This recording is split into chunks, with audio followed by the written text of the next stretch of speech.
Hi everyone, hope you're all well. Just going to do my last minute button pushing and then we'll crack on.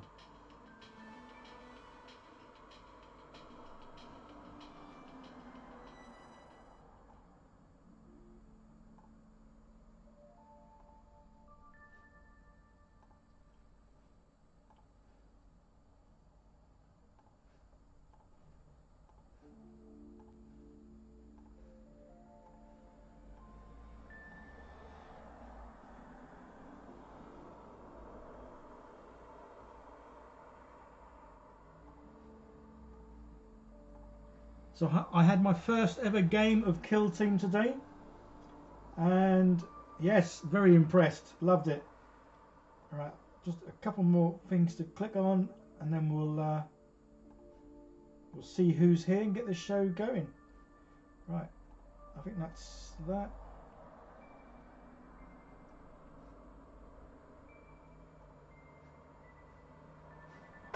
Right, okay, yeah, all seems good. Let's click on that button, should be able to see me, and yeah, good evening, or good afternoon, good morning, well, wherever you guys are. Obviously for me it's the evening here in the UK. So yeah, as you can see, Judge Dredd, yeah, love it. So I played my first ever game this afternoon. Had a friend come round that plays Dungeons and Dragons with me. Wasn't sure how long we were going to play for. Came around about midday and left just before 5.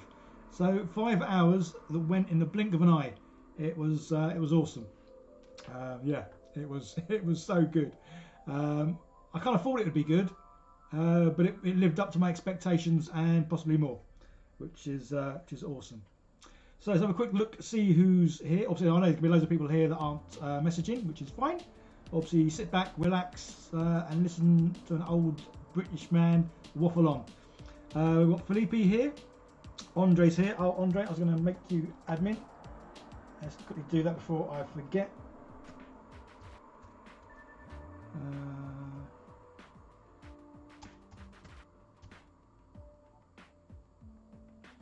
Well, I did try it earlier, and it couldn't seem to find your name, unless it's because I wasn't doing capitals.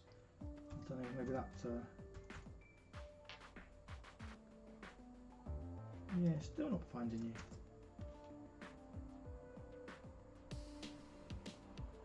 I'll have to look into doing that a bit later, Andre. For some reason, it doesn't seem to be able to find you, which is bizarre. Right, so who else we got? Chris Spencer is here. Good evening. Blood King Bro. Oh, I think I've lost. Where's my mouse? Why is it not going over? Right, there we go. Yeah, Blood King. Tox Eye, hello there. Cavman, hello.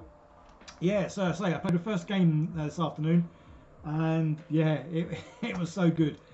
Being the noobs that we both were, as in my mate hadn't played it before either, we went through the, so I got the starter set. So we went through the starter set sort of instructions, or rule book, and we literally did all the little sort of campaigns first. So I think we did, was it 4 campaigns? And each campaign obviously starts with a few tactics you need to learn about, a few maneuvers, shooting or melee or hiding and cover, and then the last one was like a proper sort of proper game, and yeah, absolutely loved it. Seth is here. Itzy, hello from the US, hello from the UK. So yes, obviously I'm going to paint this guy. I have got something else that I will be painting afterwards, because I'm not too sure. I can't see this guy taking too long, especially with the speed paints, because it really is a case of they don't live up to their name, and yeah, chuck them on, job done almost. So yeah, I have got something else that I can sort of show you guys, and start to paint, which is cool. Yeah, so if anyone's interested, obviously the game that I played earlier, I put a few pictures up on Patreon, just as my little setup. But yeah, I can't say enough that I really enjoyed Warhammer 40k Kill Team, which was pretty cool, because I've kind of got right into it, bought loads of sets, bought loads of bits, and yeah, the board that I'm going to start painting after this chat is a board that I started making a few days ago. It literally took me about 20 hours worth of printing 3D floor panels, but it looks, even unpainted, I think it looks the nuts. So I'm looking forward to getting that painted. Seth's here. Lonely Time is here. Spider's Web is here. Andre, the picture looked cool. Yeah, so it's a basic little setup because obviously a lot of the stuff wasn't painted. But the guy that I played with, he's coming back on Tuesday to play again. So I think he might be as hooked as I am. I've got my son over tomorrow, so I'm going to teach him how to play. So yeah, I am looking forward to that. So yeah, I start off with obviously a kind guy called Rick the Fat Dwarf. I think I could join his little gang of fat dwarfs. Sent me the Phobos Kill Team for free, which was rather nice of him. There's a little link down below, guys, because he does have a blog, and it's the Tabletop Hobby blog. So obviously, if you're interested in obviously tabletop gaming, go check that out. And yeah, show some love. Say the lovely guy sent me these for free. Obviously, I've converted one of them. It's going to be the Sergeant into Judge Dredd. Just because obviously I wanted to do one first, just so I could see how they look. And then obviously whatever I've done with this one, I'm going to repeat and do with all the others. So yes, all the others are going to be made exactly like him. Obviously different poses, different weapons, different guns, all the rest of it. There will be a video out of this. Obviously I have been videoing myself making it. Let's get him near and in focus. Oh, that's just zooming in and out. Donut.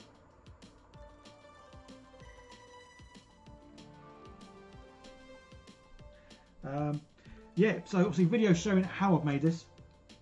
The head and shoulder bits are 3D printed. The rest is blue stuff. But again, you'll see when I do the video. The chances are the video for this guy, I think it's going to be out next Friday. Not 100% sure. I've got a bit of a busy week. I've got 2 weddings this week. But my plan is obviously going to get him painted tonight, hopefully. So yes, I can't see why the video for this guy won't be out on Friday. I've got another video out of a Kickstarter, some D&D figures. There's a Kickstarter, it's just happened. But we're getting a video out showing a few figures from that in the next few days, which is pretty cool. And then say the board game, or the board, the Kill Zone, I'll be dry brushing that after this dude. So that'd be good. Nurglenet, who won? I think the first game went to me, then to the other guy, then to me, and then we drew. So the last game, which was like the proper full game, we drew. But it's, again, I love it. It's like chess on steroids. It was like 1 minute I was winning, next minute I wasn't, then I kind of was, and then I didn't. So yeah, I just loved the gameplay of it. There was no like breaks in between. It literally is like a game of chess, but just with some cooler figures, cooler moves, and obviously shooting people, blowing people up, which was just amazing. So one thing I have done with this dude, so anyone who's watching, because this is going to be, well, I'm not too sure which sergeant this is. I can't remember which one it was. I was going to do it as. I've given him a little gun, so anyone who's going to spot this and go, oh, he shouldn't have a gun. You're right, he shouldn't have a gun, but obviously Judge Dredd has a gun on his ankle, so I've done that. So other than that, this guy is how he should be for the sergeant. He's going to be. The only other difference as well, the backpack, it should be higher up, but I don't like it higher up, because it should be so high that it's, well, as you look at him, it's like almost just a little bit above his head, which I kind of felt spoilt the look of him. So there was 1 minute of me that I wasn't going to actually put the backpack on at all, but then I thought, well, no, if I lower it, it's there, but obviously from the front you can't see it, which is pretty cool. So yeah, I'm pleased with that to come out. So yeah, obviously basic colours. There's not really a lot of colours to him, although there's a couple of dilemmas that I've got. One is obviously his shoulder pads. In some pictures they're more golden, in others they're yellow. I do have a yellow. Unfortunately though, this yellow, when you put it on, even if I put it onto like a white primer, it still comes out looking more orange. And in fact, I normally use it as an orange when I'm painting things, just because I say it's got more of an orange colour than anything else. But I'm going to go with this rather than the gold, because the gold looks, well, too gold. And I say I've looked at loads and loads of photos, and it kind of varies between a yellow and a gold. But obviously my guy, if I get a picture of what I'm doing him,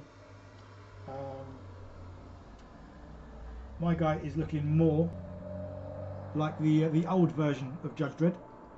And the reason for that is I used to read the comic back in, well, late 70s, early 80s. So to me, this is how Dredd looks, as in colour scheme. So that's why I am going for the blue, the greens and all that, as opposed to obviously the latest 2000 AD, the latest Judge Dredd film, where obviously he's in more of a black outfit. Still looks cool. Loved that film, Judge Dredd. Didn't like the one with Sly in it. I think he ruined it, especially taking his helmet off. For anyone who obviously read the comic like I did when I was younger, he never took his helmet off. And the fact that Sly took it off, well, I think he hardly ever wore it. Kind of spoilt the whole thing, because it's like, you don't take your helmet off. Anyway, I'm nitpicking. So yes, I think I'm going to paint him exactly how that picture looks that you can see. But the other little dilemma, again, if you look at his elbow pads, they're yellow or gold, the same colour, obviously, as his shoulder pads. But somewhere along the line, in some of the later 2000 AD comics, his elbow pads turned green. I'm not too sure when. It was a long time ago since I read the comic. But I'm going to stick with the picture you can see. So I am doing the elbow pads in the yellowy colour. Just to say, because to me, this Judge Dredd you can see on the screen is the Judge Dredd that I grew up with. And that's the one I want to paint. So, right, enough of that. Let's get that picture off. I'll stick it over there.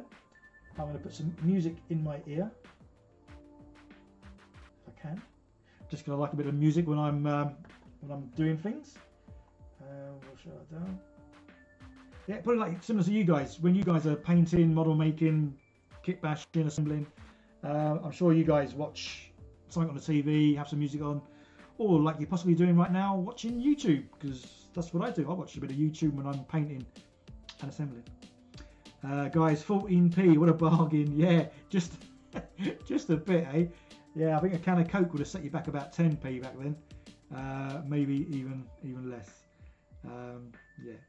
KD, sounds like I had fun. I did. Honestly, mate, from all the gameplays that I'd watched online, again, the rules, I like the rules, the fact that it's quite fast paced, there's back and forward, there's a lot of thinking obviously involved. I mean, both me and my mate, we both made some rookie mistakes, but that was because obviously we're new, and obviously because I was playing the orcs, a couple of the orcs have a range on their weapon, whereas a lot of weapons, or most weapons, don't have a range. You can literally shoot from one side of the board to the other.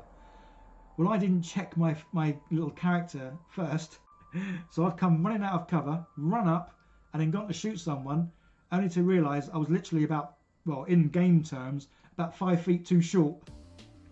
So it was almost like a case of I shot my gun, the bullet would have flown out, and then just dropped on the floor at the feet of the person I was shooting. But obviously by then it was too late. I'd moved my character, moved him out into the open ground, and obviously on the next turn he kind of got mowed down. But it was quite funny. And the other big important lesson both of us learned is when you start the game, don't put all your figures near each other when the opposing team has a rocket launcher or a grenade launcher. We both kind of fell to that one, and I think in one foul swoop I took out 4 of my opposing team's people just because they were clumped rather closely together. So yes, there's a big learning curve, but a fun learning curve. So yeah, I was again, I can't say how much I enjoyed it, because I really did.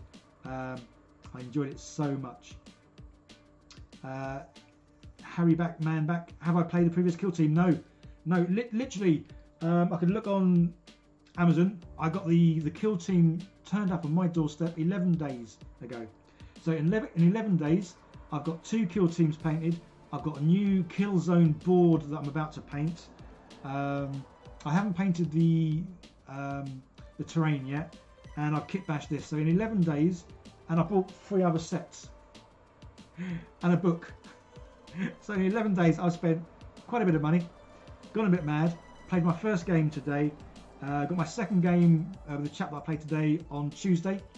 I say tomorrow my son's coming over, so me and my son are going to play this as well. So yeah. Arnold for a yellow, check out that new one from Citadel, it's awesome. Ah, cool. Well, it's funny enough, I'm hoping to get some Citadel paints soon. Yeah, say because this one, I mean, you can shake this till your arm falls off, which is almost what I've done. And yeah, unfortunately, it's not what it says on the tin. It's not that yellow. It's definitely a more orange. And I say, obviously, this is the orange that I've got, the fire orange.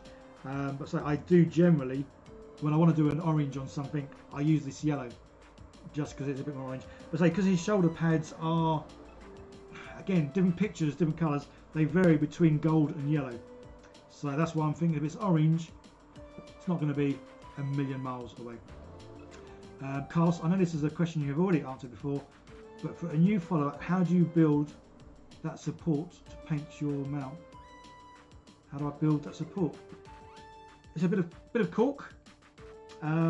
Again, guys, everything I buy comes from Amazon. I hate going to the shops, and I know a lot of people out there hate Amazon because of their non-paying tax rules and all the rest of it. But for someone like myself who doesn't like going to the shops, well, in fact, it's not just a case of doesn't like going to the shops.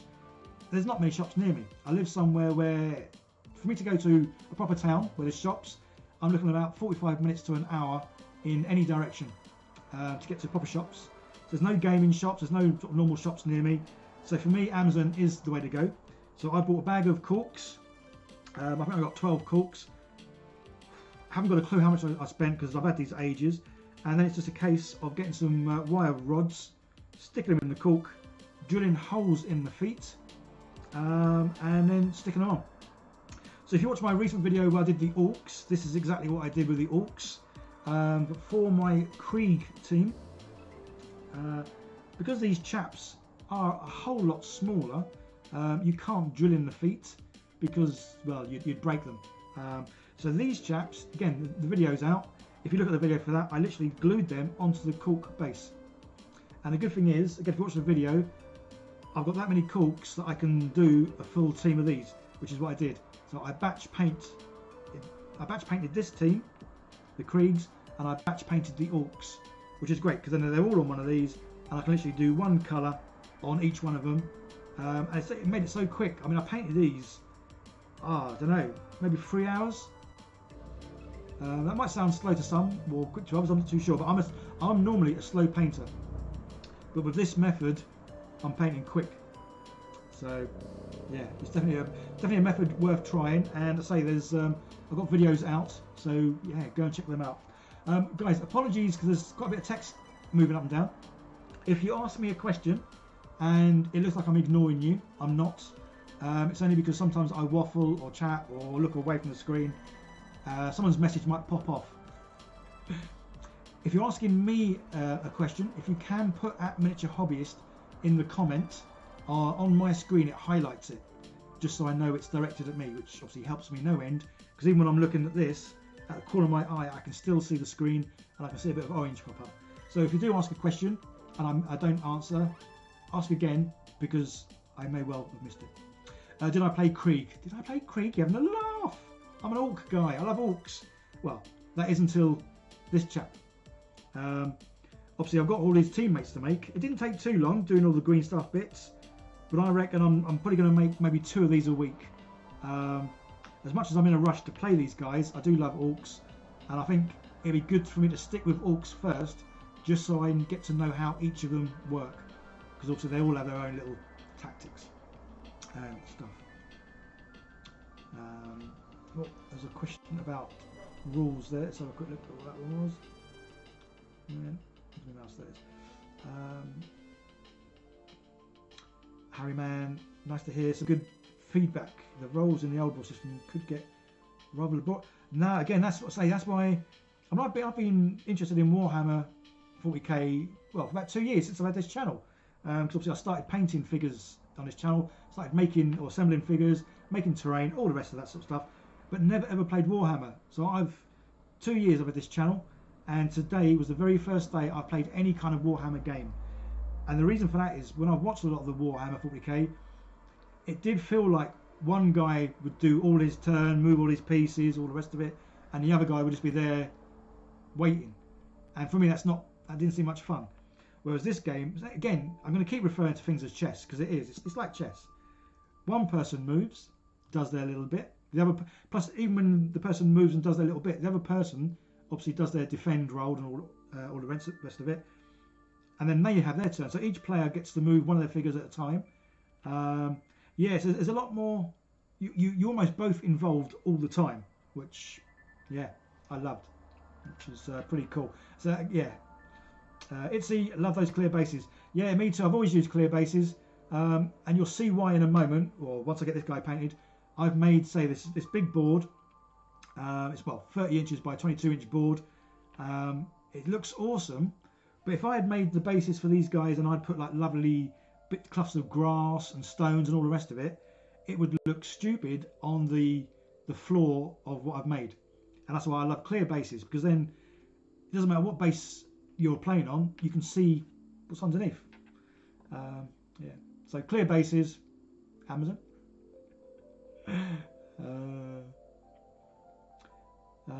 Oh, something about a Slain game. Well, it's funny because again, I'm going to do a lot of kit bashing teams just because I want to make teams my way. I am going to be making a team of troopers. So again, if anyone has read 2000 AD, there's a guy in there called Rogue Trooper, infantryman, nice and muscly, blue. So I'm going to make a team of troopers. Obviously, Rogue Trooper being the boss, and then loads of other troopers. I also want to make a Star Wars themed one.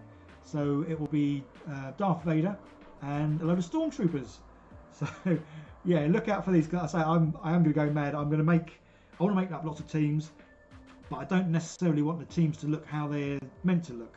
I want to have fun and make them individual. The teams, kind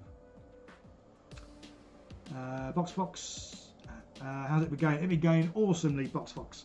Just saying, yeah, my first game of Warhammer today, and absolutely loved it. Right, I think I should slap on some paint. It's been nearly half an hour of waffling, which I know a lot of you guys do come here for, which is fine by me. But let's slap a little bit of paint on. So if anyone does turn up, it looks like I've done something.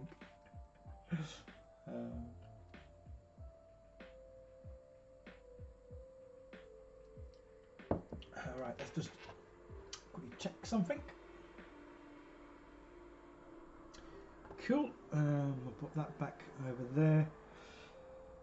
Chat looks good. Smoin, howdy buddy. Hope you're well. Will I use the Catcher-chan guard figures as the base for those Rogue Trooper?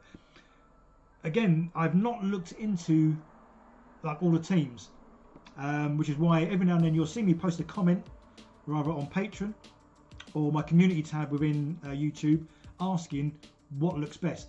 So you're obviously saying the Catcher-chan guard. If they're topless, then yes, maybe. Smoyne's back from surfing holiday. Nice. That was fun. Sure it was. Right, so we're going to slap some paint on. I'm going to start with green. Just because. So we'll do a bit of green. We'll give this another little shake. So all these paints I have given a shake. Well, nearly half hour ago now. So far, I've not had really any problems with these speed paints, as in undershaking them, because I don't really shake them lots. I shake them, but not like a stupid amount. So, obviously, I do need to be doing some filming.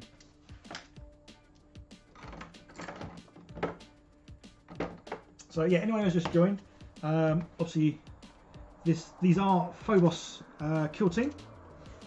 And these were kindly sent to me by a lovely chap called Rick, the Fat Dwarf. He has got a hobby blog. If you look in the description, his hobby blog's there, and it's a tabletop hobby blog. Yeah, click on that, go and have a little look, show some love and all that. Yeah, he kindly sent me these for free, which is awesome. So I will be making a full set of Phobos Kill Team, but obviously in the style of the judges. Obviously starting with Judge Dredd, just because obviously he's the main guy. He is the law. Right. And yeah, so I'm going to be painting these in the old style of Judge Dredd, the comic book from obviously the late 70s, which is when I started watching it. So I'm going to do the green. So the green is going to be his boots, the knee pads, and I think it's the little pouches.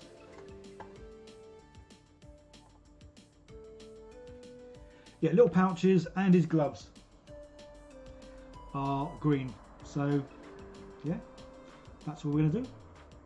Evening manner. I hope you are well. We'll be getting a Judge Death. I'm not sure, because I'm not sure how well I'd be able to do the skeleton bit for the face. So because the head is 3D printed. So the head, both the shoulders are 3D printed. The knee bits and the feet bits and the little thing on his waist are from blue stuff.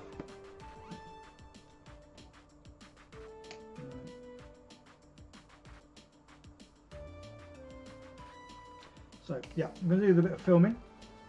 So whenever I film, I generally go quiet, just because in my head I'm thinking about what I'm going to be saying and what I'm showing. Man, I just got in. Being the cool auntie today, awesome. Well, I've only just started. Well, as you can see, I haven't really started. I've just been waffling. So you only missed waffle for the last half hour. But we are going to start painting. So we are obviously going to show the figure as, because obviously the last bit of video when I did, the figure was all black. So just to show that I have done the dry brushing, and I am going to use some orc skin as the green, just because it seems to be the best green that I've got.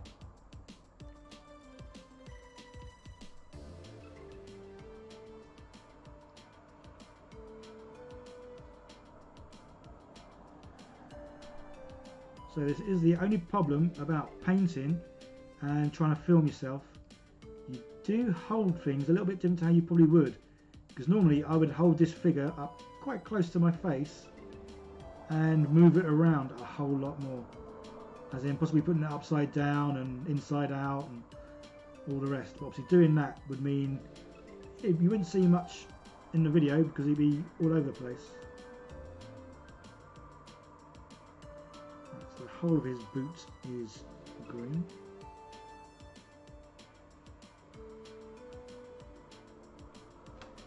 Oh, that was only because I was about to stop the filming there anyway.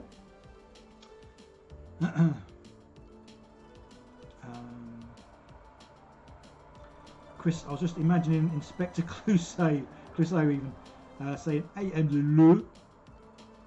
Yeah, I used to love him as well. He's pretty cool.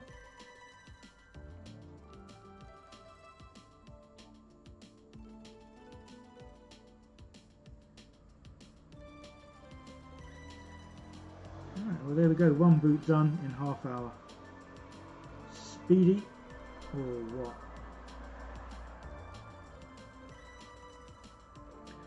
We'll do the other boot and then I'm going to do some yeah, again, apologies if I start painting and it's not in the screen. If we pull back, then you'll get more in, said the vigor or the actress. One or two.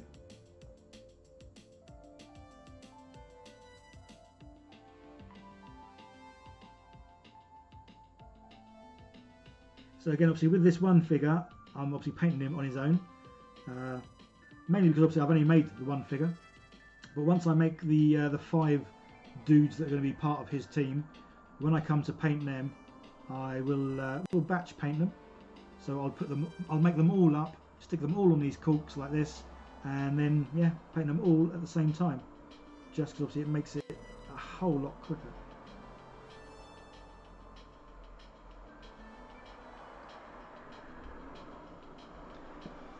move the camera a bit because I'm going to keep putting my hand in your way.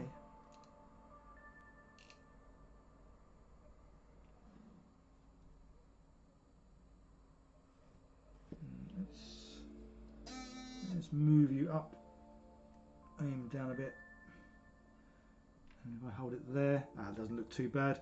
Hopefully I should be able to keep it roughly in shot a bit more now. So the one tricky thing about painting, the figure does sort of move around a whole lot more than if I was building something. Yeah, it can be quite tricky.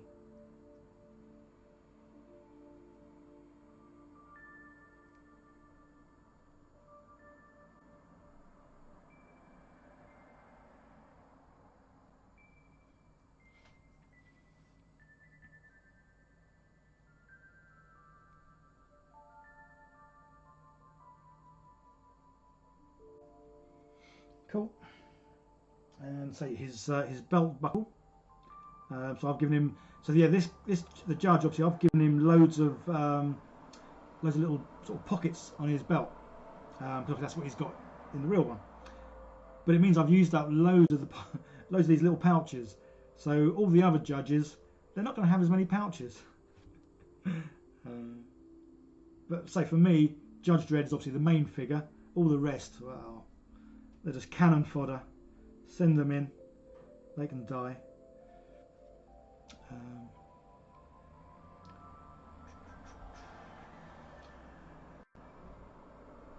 Is it just me, or was that paint is the exact colour? Yeah, I must admit, well, when I made this, obviously, because obviously his knee pads were made of green stuff, when I made it, it was like, oh, that's like the perfect green they need to be. So yeah, this is pretty much the green stuff green.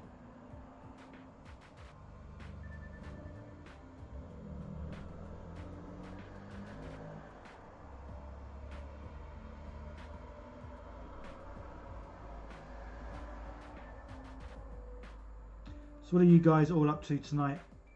Obviously, you can see what I'm up to. But what are you guys up to? Obviously, I know Mana's about to make a cup of tea. But what about everyone else? Just sitting, chilling, or painting, making, assembling?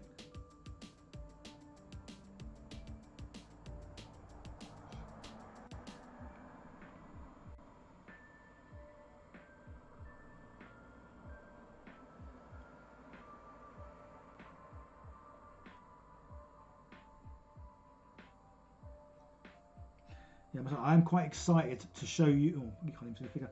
I'm quite excited to show you the board that I've made. I say I've printed off so many panels. What's the day? Saturday. So I started Sunday night making these panels. I made loads of panels Sunday night, and then yesterday I made a whole load more and was gluing them on and getting them all ready. But it's yeah, it's a kill zone. So basically I've got some MDF. It's 6mm MDF. Got it cut 22 inches by 30 inches, which is the size of Kill Team, Kill Zone.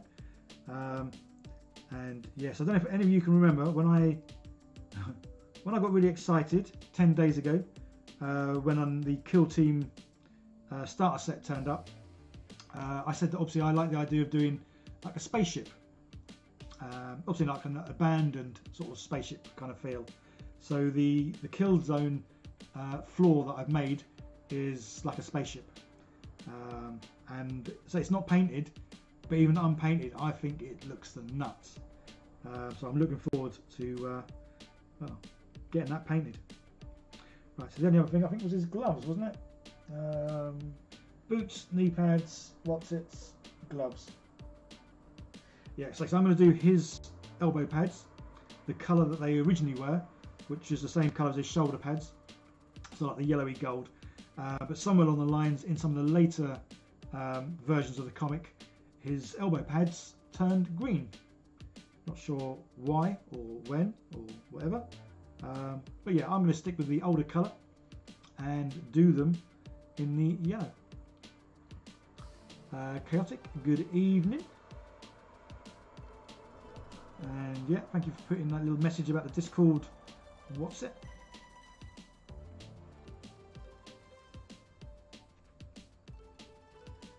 I'll paint this glove, and then the other glove I'm going to paint and film a little bit.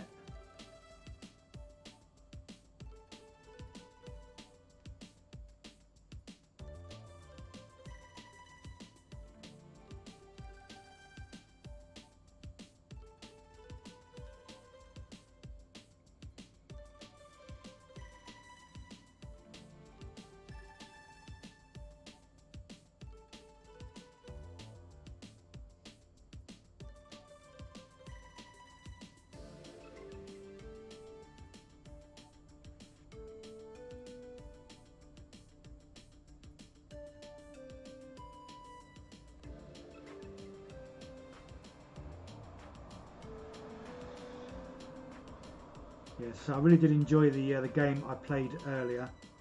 So I think that's all like gameplay and the rules and all that easy enough to pick up. It's knowing what your figures do, any special attacks that they do, and yeah, so there's quite a lot to learn, but that's obviously the fun of it. So as much as I want to get some other kill teams, I am going to play the orcs quite a bit, just so I get to know them really well. And the other thing I am definitely going to make, I can't think well, but obviously the data sheets. So obviously all the stats on the figures, their sort of like hit points, damage, how many rolls they get, all the rest of it. I'm going to make up cards, like playing cards of each figure. So each figure I'm going to take a photo of, make up the playing card of all the stats, just because it'll be easier when you come to play the game, having like 7, 8 or whatever it is of those on the desk, to make it a lot easier to reference their special abilities. Especially when I come to play this game with my son, it'll be a lot easier for both of us, rather than to keep flicking through the book and all the stats. So yeah, because I used to be a graphic designer many moons ago at British Airways. So yeah, so I'm going to use my old graphic designing skills to make up some nice cards, which I'm probably going to stick on the Patreon page once I've done them. Just so if anyone wants to have the data cards that I use, yeah, they'll be able to download them. But that again, I might do a video for that, even though it's not exactly a video on miniature things. It's a video on Kill Team, which is good enough. Right, so I'm going to paint the other glove. I'm going to move you, so get ready to be moved, just because I want to get a different shot. Right, so if we hold him about there, let's get him nicely in focus, which this is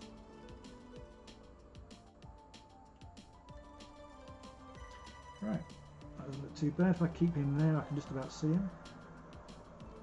Yeah, and let's hit record.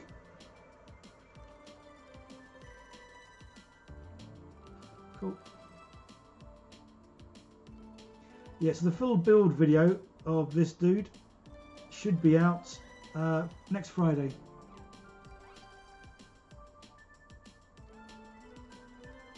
So it'll be obviously the build of this, as well as what you're watching now.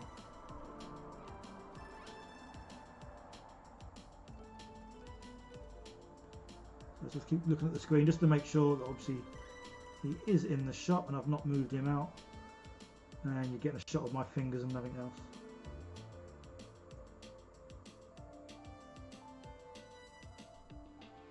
Cool, that's enough filming. Right, let's move the camera a little bit because it was kind of in my way. Right, let's go there. Let's zoom out a bit. And then just check anything else that needs to be done. Again, apologies if anyone's asked me questions. I've not really been looking at the chat. I didn't notice any orangey bits, so I kind of thought it was okay. Obviously that Smoyin's internet's going on and off. Cheers, buddy. Yeah, good night to you. All right. So say the painting of this dude is going to be relatively easy. Well, easy as in I don't have to do any highlights or anything afterwards because I am obviously doing the good old slap chop. Just because this is now my go-to method. I just love it. So if anyone new to the slap chop, basically the figure was primed in black, dry brushing with grey, and then a very light dry brushing in white, just to hit all the edges, and then just speed paint over the whole thing. And then as it dries, there are loads of highlights and all the rest of it. So yeah, job done. Sweet and simple. So there's 2 videos out now, guys, of me painting in the slap chop method. One of the orcs and one of the Kriegs. Yeah, go and check them out. Bumbling Bongo, thank you so much. You make watching paint dry. That's awesome. Thank you so much, and thank you so much for the donation. Yeah, that's probably going to go towards my because I'm going to be playing this game against my son. I'm obviously going to be the orcs until I've got all the judges and know how to operate them. So yeah, I'm going to be the judges. My son doesn't mind being the Kriegs, but I gave him. I've got the compendium book, just because I say when I'm one of these people. I give everything 100% of my effort or 0, and this game has got 100% of my effort. So I bought the compendium just to have a look at other kill teams and all the rest of it. So I said to my son the other day, well yesterday, he could have a look through the compendium, and any team that he wanted to play, I would then buy and obviously assemble and paint. And he likes the, what's they called again? The Tau Pathfinders. They're all like white dudes, and he loves the look of those. So cheers for that, Bumbling Bongo, as that will probably go towards me buying him the Tau Pathfinders. And I'm kind of thinking eventually I'm going to have all the sets. Again, that's the other thing I love about this compared to the Warhammer 40k sort of general big armies, where you might spend hundreds and hundreds of pounds getting like a 1,000, 2,000 point team, as opposed to spending similar sorts of money, obviously still a lot of money, but having loads of different types of teams. And I just love that even more, rather than getting invested in one. To say I love orcs, but I love the idea of say running judges. When I do get round to it and I kitbash the judge Darth Vader and Stormtroopers, which I'm going to love because I love I love Stormtroopers. So yeah, so I am going to be doing a lot of kit bashing and a lot of set building, which is cool. Manny's going to have a lot of fun with the Tau Pathfinders. Yeah, cool. Yeah, so he just loved the look of them. So that's why I said whatever one you like the look of, yeah, you can get that one. Xanos is basing some Soviet Union models for Bolt Action right now. I'm guessing Bolt Action is a type of game. I can't say I've heard of it, but then again, when it comes to tabletop games, I've not really heard of many. Monopoly. Right, well, I think for green, that's him done. So that's why I really don't mind doing a lot of waffling with this chap, because I don't think it's going to take long to paint him. But say I am looking forward to showing you the kill zone that I'm making. Yeah, because it's the nuts. I say it's not even painted, and I think it looks the nuts. I just hope you guys think so too. Cadman, slightly anime blue goated footed alien dudes. Yeah, that's why you loved them. I just have that huge Tau ship. Could make a kill field. Yeah, yeah. Right, well, I'm going to go, and I think I'm going to do the yellow. Let's do the yellow because I'm going to leave the blue for last. Although I'm going to do black for some bits, like these bits there in between all the armour. A bit difficult to see from the camera. There's a few bits I'm going to do black, just because, really. What should I do his face, the skin colour? No, let's do the yellowy orange is what we're going to do next.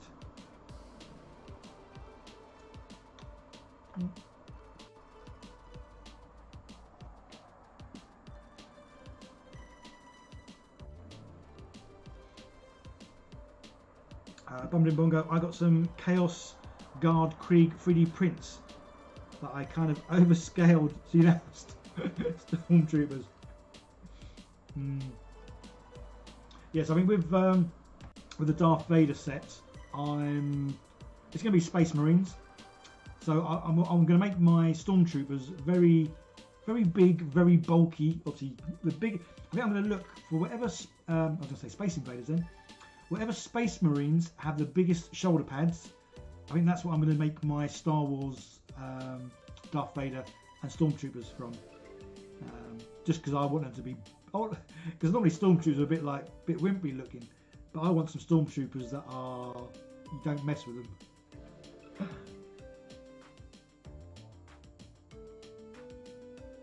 Right, let's give another shake to the yellow. So I've been shaking this yellow off camera quite a bit, and it still doesn't really go yellow.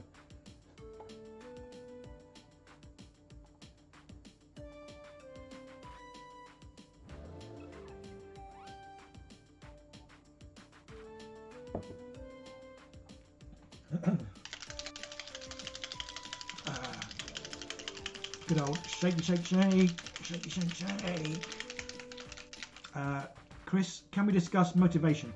How do you keep motivated and focused on a particular project? Do I ever suffer from procrastination? Not really, especially not now. No, because obviously I think that's kind of why I stopped doing Warhammer stuff and went to D&D stuff. It's funny, I was chatting to the guy earlier. I love the figures. I love making stuff. Obviously, I love making stuff. I love making obviously the models. I love making terrain. I love making vehicles. I love all that kind of stuff. But for the first year and a half of this channel, I was making stuff that I never ever used. Because I say that today was my first ever game of Warhammer, of any kind of Warhammer. So I've had this channel just over 2 years. I think it's 2 years and a month maybe. Never played any kind of Warhammer game. So for those 2 months, I was making stuff. I did have troubles or problems sometimes trying to make stuff because I wasn't making it for a purpose. So sometimes it was difficult to come up with an idea to make something when I'm making something that's just going to sit on a shelf. Whereas now, or when I started doing D&D, because obviously I started playing D&D again, that's why it was easy to make D&D stuff. Because most of the stuff I made for me to use. But then, even then, obviously with the D&D stuff, I made so much stuff that I didn't run out of D&D stuff to make, because obviously there's always stuff you can make. I started running out of stuff to make that I was going to use, which is why 2 weeks ago I'm watching YouTube like you guys do, and I watched someone play Kill Team, and I watched it and thought, this looks fun. And that's why I say, yeah, 2 weeks ago I saw the first ever Kill Team, so I didn't even know about Kill Team until 2 weeks ago. Saw the first game being played, thought it was awesome.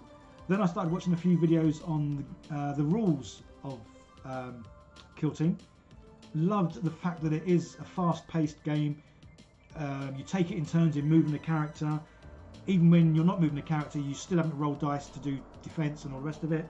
And just found it to be so nice. So yeah, long story short, because that's kind of what I do when people ask me a question. No, I don't really procrastinate when it comes to making stuff. It's like right now, I've got about 4 different projects on the go. But what normally happens is I start a project, then if I think of something different or like something like this comes up, the project that I've started doing then gets not shelved, but it gets lower down the pecking order. It's like the few things I've built, I've literally almost built them. It's like very little to do to finish it and then do the video. But the Kill Team stuff, it's just bumped everything down. So you're going to see quite a bit of Kill Team stuff. I hope you like Kill Team stuff, because you're going to get quite a lot. But again, that's why I want to do kit bashing. So it's not just Kill Team, it's the fun of kit bashing. There will be terrain building. So obviously I'm making this board that I'm going to put on my table in a minute. Is just awesome looking. I want to have a go at making a kind of like a briefcase that when you open it up, it turns into the Kill Zone board. But like a chess set. When you have the chess set up, you take all the pieces out of the chess box, but the back of the box turned into the chess board. So I want to make a suitcase that holds the figures, holds your dice, holds the tokens, holds everything, and all the terrain. But when you open it up, take all that stuff out, you sort of open up the case and make it go flat, and then that then becomes the board. So that's something I want to build. Yeah, there's loads of things I want to build with Killzone. So, yeah. Cabman, Terminators. If they're big and bulky, yeah. Bumbling Bongo, 80s films. It is. Well, again, I always say I love Paladins. So for me, a knight with real big shoulder pads just looks awesome. So that's why I do kind of like the Space Marines. Just because obviously they do have rather large shoulder pads. So yeah, that's why I do like the idea of Darth Vader. So it's going to look funny because obviously I want to get big shoulder pads, but make the heads the same sort of size. So you can have almost like a little head inside these big, massive shoulder pads. For Judge Dredd, obviously all in black, and as Stormtroopers, pretty much all in white with just obviously a little bit of black. Chris makes total sense. Thanks for the detailed answer. Yeah, sometimes I waffle, and sometimes I can give too much of an answer, so you need to sort of pick the bits that you like or want out of the answer I give. Yeah, because sometimes when I start answering, I almost forget what the original question was, and that's where the waffling comes in, because I kind of go around the houses, and then as I'm talking, it suddenly comes back to me what the original question was, and then I try and get back on track. You should customize the outside of the case to be an Imperial ammo crate. Possibly, but obviously I can't do too much to the outside of the box because it's the outside that will be the playing field. What is focus? On my table just now, Morty, Haughty, 4 knobs, a stomper crew, a couple of terrain bits, and a... I think that sometimes I think it's better if you have a variety of things to work on.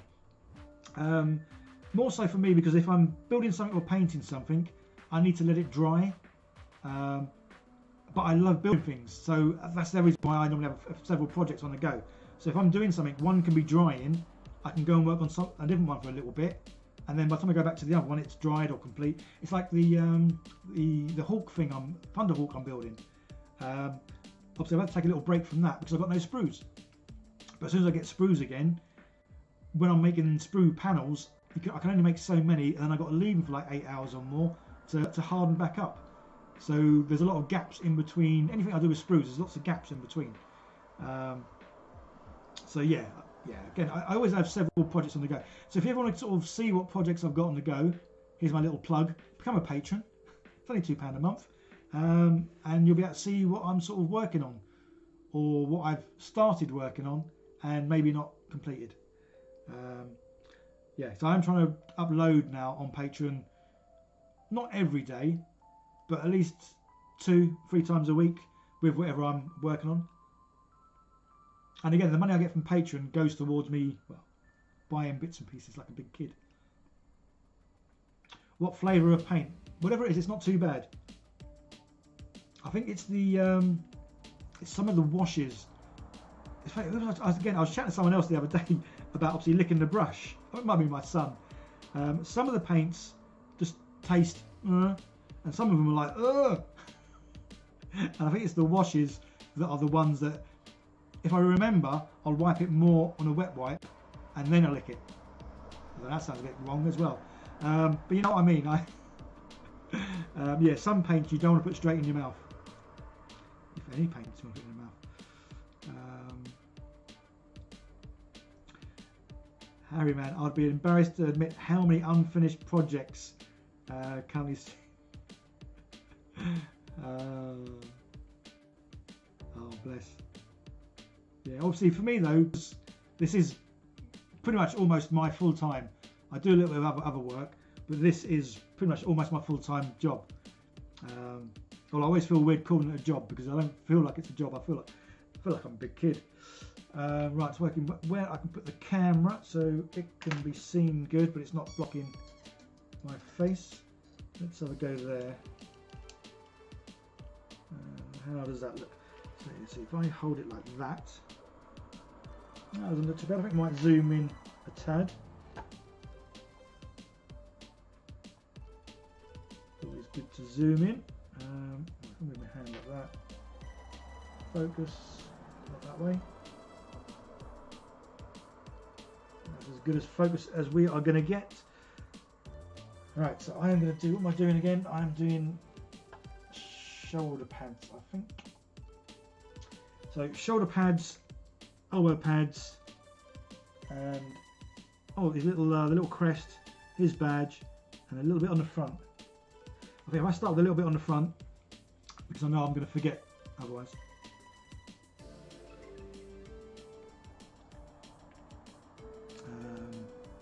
Yeah, right. Let's film a bit.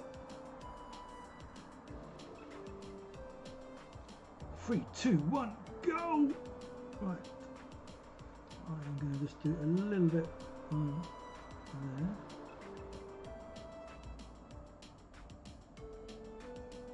The chain is yellow as well, which is cool because I kind of got over it.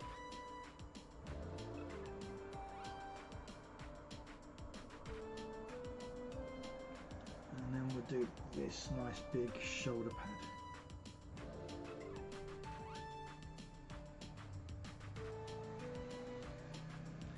So I think the fact this is kind of like a yellowy orange isn't too bad for the shoulder pads, because say in some of the pictures the shoulder pad is more golden, but I really didn't want to paint it gold because then it would look too sparkly and too gold.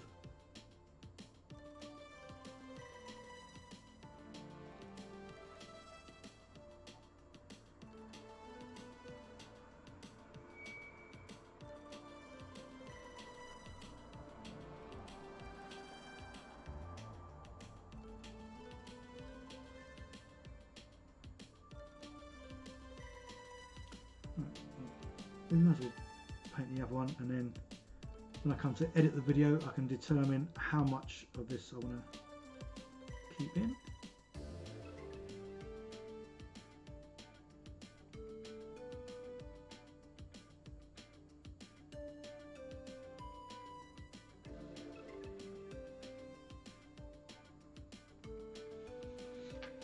Cool, right, stop the filming. Oh, this is elbow pads, that's what I need to do. Oh, let's have a quick look. There's Manna explaining why the washes are not the nicest. Oh, where's my mouse? It's over there. And not the nicest to lick. I think it's because the washes have an alcohol-based suspension fluid. As an artist, I accidentally lock, but I'm guessing that's lick brushes pretty much every day. Oh yeah, lick here. So now you would have thought the washes then would taste nicer if there's a bit of alcohol in there, as opposed to the. Ooh, I'm not too sure. Andre, at this point, I'm glad you're just not eating lead-based paint. Either that or mistake my tea for paint water. Nice. That's why I always use a jar, not a mug, for paint water. Got more jam jars than W1 on these.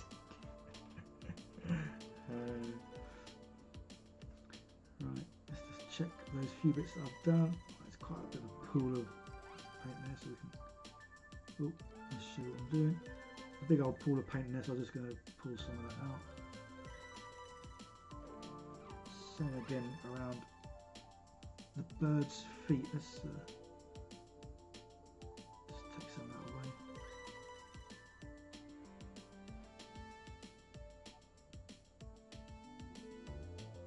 Yeah.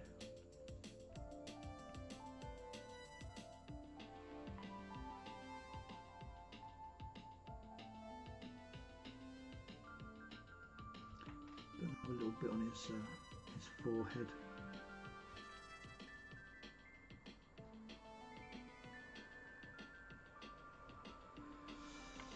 Yeah.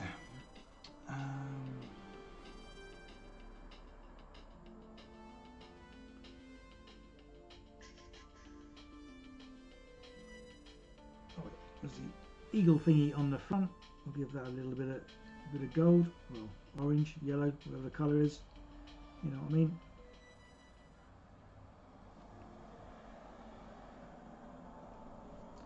Well, again, apologies, I keep moving this and you keep not seeing what I'm doing. Trust me, I'm painting. Trying to anyway.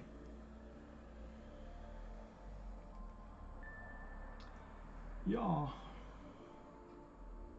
And then say we're going to do the old school elbow pads. We're going to give him yellow gold ones, as opposed to the later version, which somewhere along the line turned to green.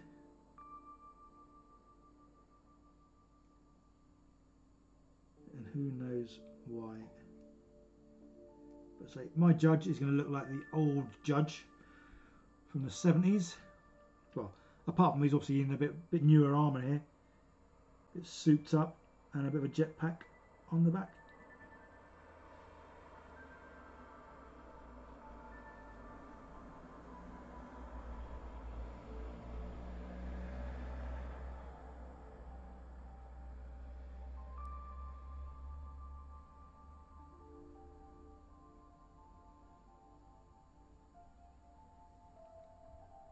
Yeah, I think that's it. Yeah, so again, anyone who's just sort of joined that hasn't seen my previous videos, I'm doing a slap chop painting method. Why it's called that, I don't know. I'm sure someone in the comments may well know why it's called slap chop. I haven't got a clue. All I know is it's awesome. So basically, this little character gets primed in black. I use a spray can, and I use the cheapest black spray can primer I can get off Amazon, obviously a matte one. So it's primed in black. Then I use a grey.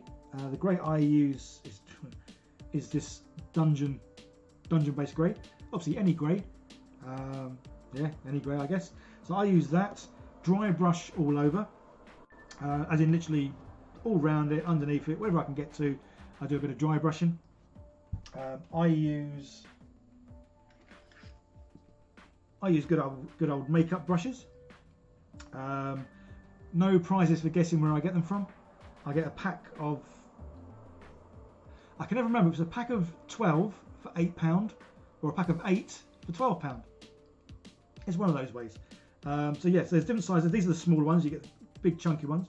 So dry brush with the grey, let that dry, and then do an even drier dry brush with white, and then that really just sort of catches the very edges of everything. And then all you do is you paint it with speed paint, and you call it job done, and you get on with the next one.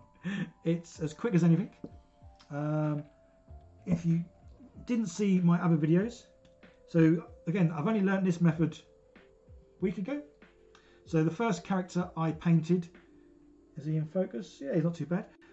First character I painted using this method was this chap. Well, it was all the orcs, and I batch painted all these orcs, did them super quick, and these are by far the best ever painted minis I've ever done, without a shadow of a doubt.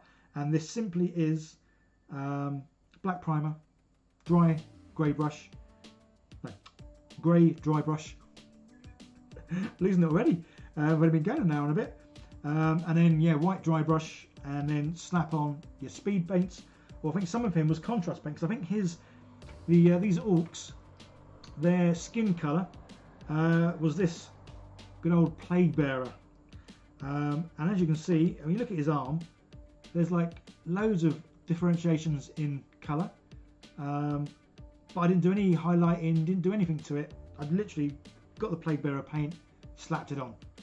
So the slap chop method, I can understand the slap bit, because, well, in my case, I really am slapping stuff on.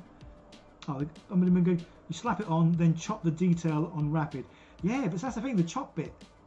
I don't know, because obviously, yeah, you slap the paint on, and then you just walk away. It's job done. Maybe the chop bit is, maybe chop means walk away, job done. I don't know. Who knows? Harry Man, I'm still mad about knocking over my last bottle of GW. See, again, if you've been watching my channel 2 years ago, one of the first things I built from sprues, this. What do you reckon on that, eh? Looks amazing. I can tell you're all gasping with how, well, how professional this looks. Let's get it in focus, because it looks better in focus.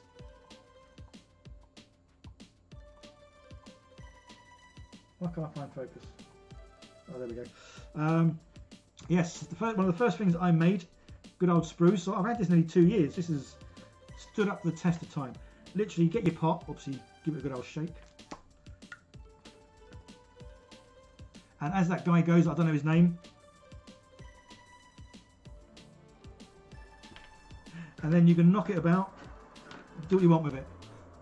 And as you can see, it doesn't fall over. The lid stays in place.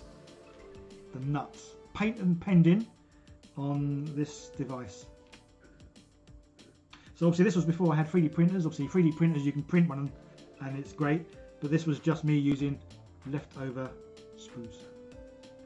Which is why obviously I've made it, because it's so good, I made another one for my speed paints.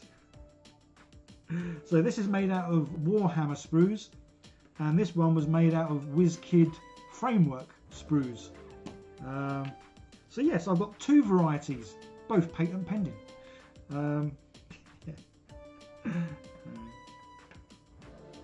Yes, to this day, I have never knocked over a contrast paint. I haven't used them much. I mean, these paints, I've had these 2 years. I mean, I probably would, well, maybe not quite 2 years, but at least 1.5 years. It was really good because I used this for the first time last week. And so I hadn't used it for at least 8 months, 9 months. Opened it up and it was still nice and wet. It hadn't like dried, clogged, whatever. So good old shake, and it was going. So yeah, 40k guy. Good evening. How are you? Chris Spencer, like a glove. Bosh, job's a good one. Indeed it is. Indeed it is. But say honestly, I love my orc. I'm going to show him off again, just because I love him so much. And just to prove that it wasn't sort of fluke, there's like 10 more. Well, 9 more. And again, yeah, no highlights, no nothing. Literally speed paints. Speed paints for the win. And then even the non-orc kill team, as I call them, obviously I painted a few days ago. Yeah, they've come out just as good.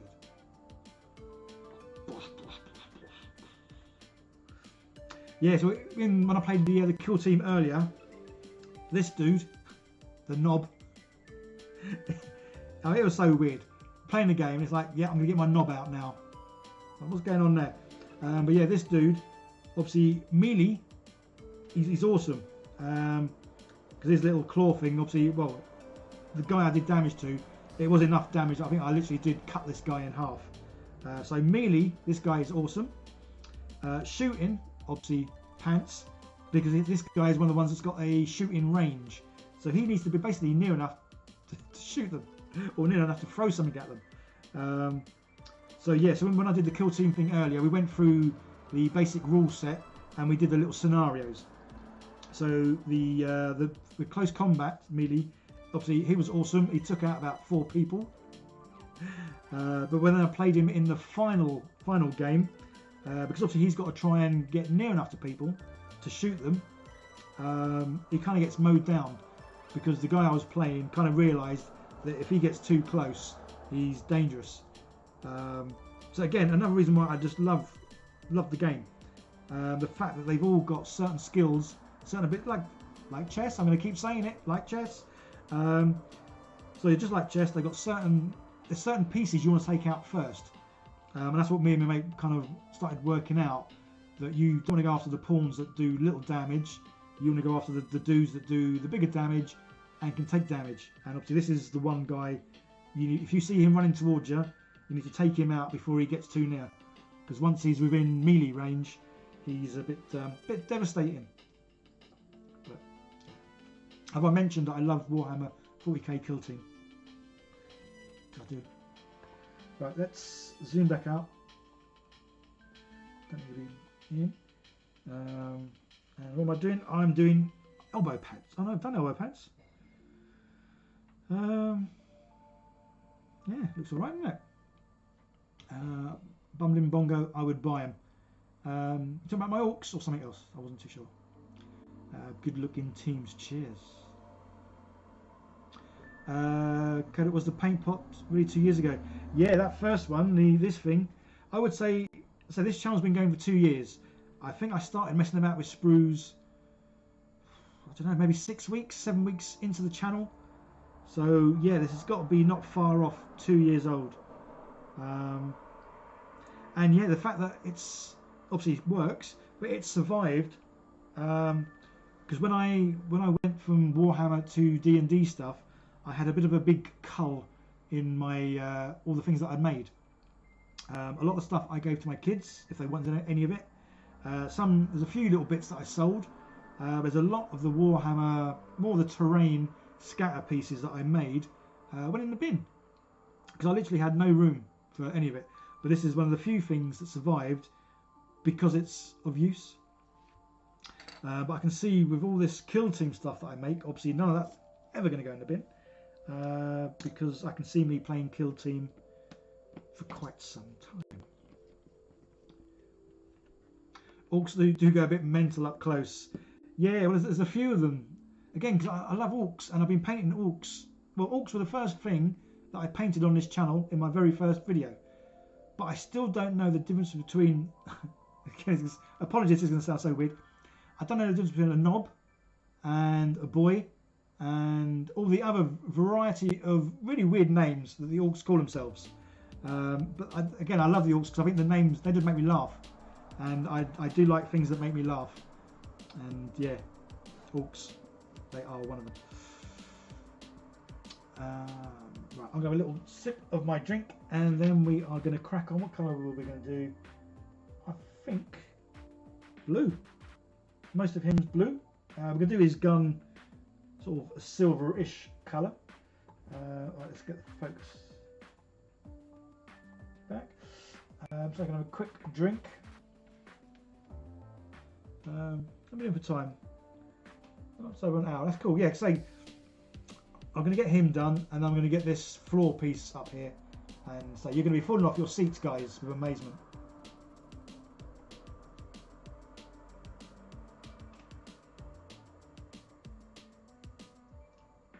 Oh, thirsty.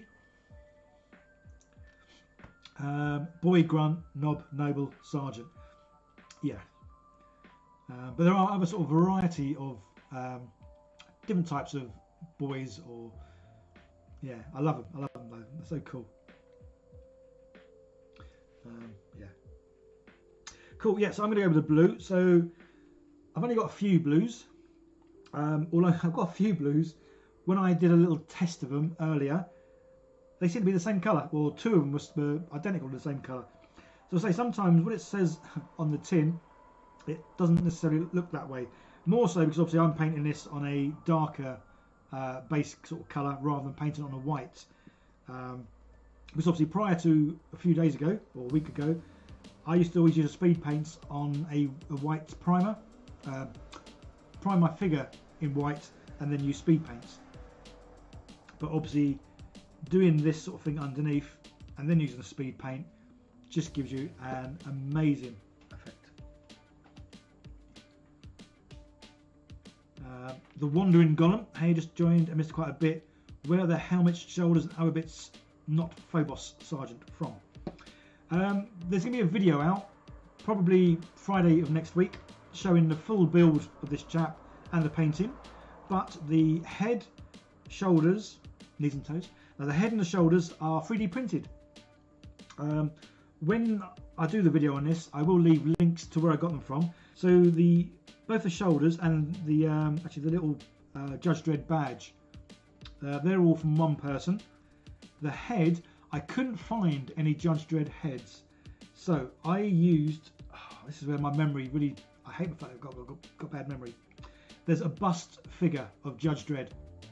I can't think who the guy is that made it, but I will link the guy who made it in the video. So basically the Judge head I took from the big bust, chopped the head off, resized it, because obviously the main thing is quite a big bust of Judge Dredd. Yeah, so then I just resized the head. Again, that's why I love the 3D printer. The fact that you can just make things to whatever size you want. So I think the shoulder pads, they were set to the right size. Although saying that, no, that shoulder pad was. This shoulder pad was literally just the bird and the bit behind the bird. I then put the bird onto a shoulder pad. Does that make sense? I put the bird onto a shoulder pad. Yeah, kind of makes sense. I will leave links though to bits that I 3D printed. And again, when you see the video, you'll understand a lot better than what I'm trying to explain, because I don't think I'm doing it very well. Fantastic, can't wait for the video. Cool, and love my builds and the creativity. Awesome, thank you so much. Yeah, cool. Right, let's do. Yeah, I think his backpack. I'm just going to do silvery. Yeah, silver. Oh, I think a wasp may have just buzzed in. Yeah, I've got all my windows open, so I love my windows open because it's nice and cool and that. But yeah, what about you guys? We've been getting some wasps, rather large wasps. I've had 2 now come in, and they're almost twice the size of a normal wasp, but they seem twice as stupid because they've come in and they're literally hitting the wall. It's like they're not even trying to go for a window. They're not even trying to go for a light bulb. They're literally just smashing into a wall. Kind of nuts. She knows. Alright. Oh, I haven't checked to see how many thumbs up we've got, but I'm sure you guys have already hit the thumbs up. But just in case you haven't, if you could hit the thumbs up, that would be most excellent, because I say it does kind of help out. And obviously, if you can share the video anywhere, please do so, because again, that helps out so much. Morven, so your choice. So you chose the Phobos armor, yeah, which is obviously a bit of a pain, because I brought. Oh, let's get these done. Yeah, because when I was first looking,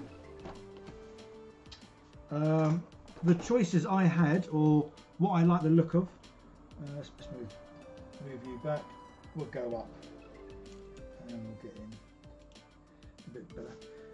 Yeah, so what the choices are, I saw these guys, the old Death Watch veterans, and initially I liked the look of these. Well, I'm looking at them now. Oh, it was these shoulder pads. I think I like the shoulder pads, but there was nothing really else on these that I really liked. So yeah, so it's quite weird because these were the original ones that I liked. I thought these might not be too bad actually for the stormtroopers. Yeah, maybe. So yeah, so these were the first ones I looked at. I thought, oh, I like the look of them. But then I started looking. This is where I've gone mad. Then I started looking at Necromunda stuff because I do like their kind of style figures, because I think they are quite sort of Judge Dredd kind of look. So yeah, so I looked at these ones. Again, I like the smaller look armor, because the other guys, they were too big, too beefy, and in my head that's not quite how Judge Dredd looked. He doesn't look like he's got big shoulder. Well, he has got big shoulder pads, but it doesn't look like he wears like big armor anywhere else. So that's when I like the look of these guys, and I like the look because these guys, their knees are, well, their knee pads are almost exactly what I've built on this dude. So yes, if I saw this set, saw the knee pads, thought, oh, I like them, I'll buy them. So they were going to be turned into Judge Dredd. But then I also saw these dudes. I thought, oh, they look like they'd be good Judge Dredds. And again, I think for these, the knee pads didn't look too bad because I could put what I've done, like a bit of green stuff on it. I quite like the shoulder pad, even though the stripy bits are going the wrong way. But overall, again, nice, solid, chunky-ish figures, but not too chunky. So I like the look of those. And then I was looking online and I saw the Phobos Marines, and I thought, oh, they look like they'd be made for good judges. And that's when I kind of stopped. I thought, if I keep looking, I'm going to think everyone looks good for judges.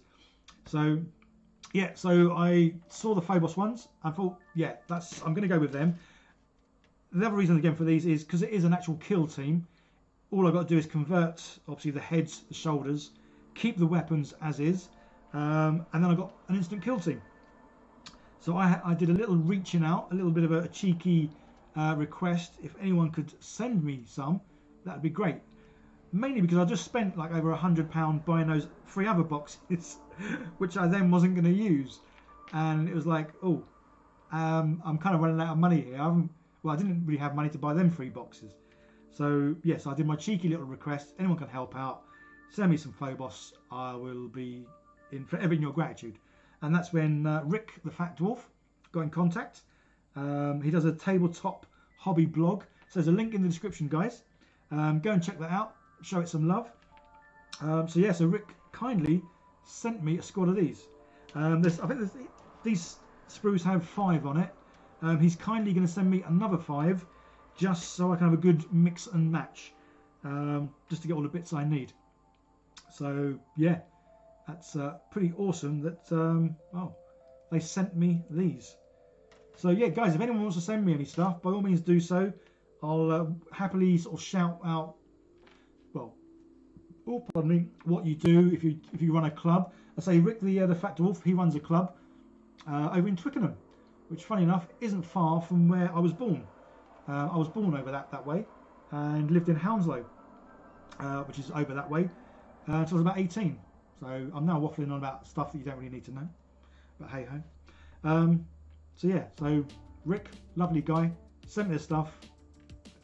Literally, he messaged me. Well, I messaged him, then he messaged me straight away with saying, yeah, I'll send you it right now. He sent it to me straight away. I received them the day after, and that's how I've been able to make this guy so quickly, because that lovely guy sent me them straight away. Just going forces. 40k, where in the UK am I based? I am in Hampshire, pretty much southern Hampshire. So obviously, without giving away exactly where I am, I'm kind of in the middle of Portsmouth, Basingstoke, Guildford, Farnborough. They're all, it's like a circle, and I'm in the middle of all of them. Chaotic, thank you so much, Kat. You take care. See you in the next one. Yeah, so I'm going to do, obviously, if anyone does live near me and fancies a game of 40k Kill Team, yeah, I would certainly be up for a game, just because I love it. It's like the guy I played today. We played for just under 5 hours. The time just went so quick. We both enjoyed it so much, and we've already arranged to play again on Tuesday. So Tuesday night I'm going to be playing again. So tomorrow I'm going to teach my son how to play. I think when I play with my son, we're going to play the rules of the game, but we're going to take sort of like one sergeant in and then 5 grunts, or like 1 knob and 5 grunts, just to make it easier, because some of the obviously figures do have a variety of different abilities that do obviously certain things. But yeah, so I'm looking forward to playing against my son.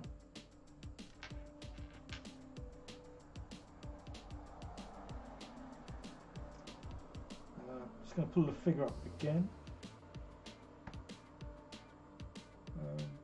Yeah, so I'm going to do all the armour in blue, except these. There's a few little bits that are like in between the armour bits, and I'm going to do them in the black. But pretty much everything else is going to be blue, apart from his backpack, gun, knives.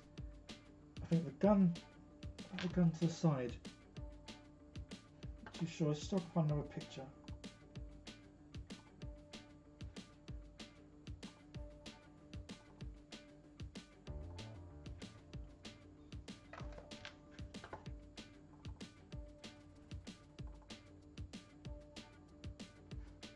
Yes, this is obviously the more recent sort of judge one. I say his elbow pads are green. I do like the look of his the eagle and pads though. Very much more futuristic looking, which is pretty cool. So yeah, so the thing that's holding the gun is green. So we shall do that in a mo. And the rest is going to be the blue.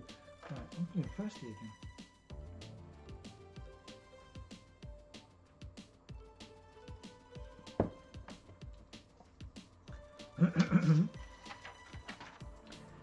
And I think we'll do some long distance filming, as in nice and wide shot. So 3, 2, 1, go! And then I can show that I'm using A bit of blue. Oh, far too. Oh, it's a new bottle. That's why. Far too much on there. And slap it on.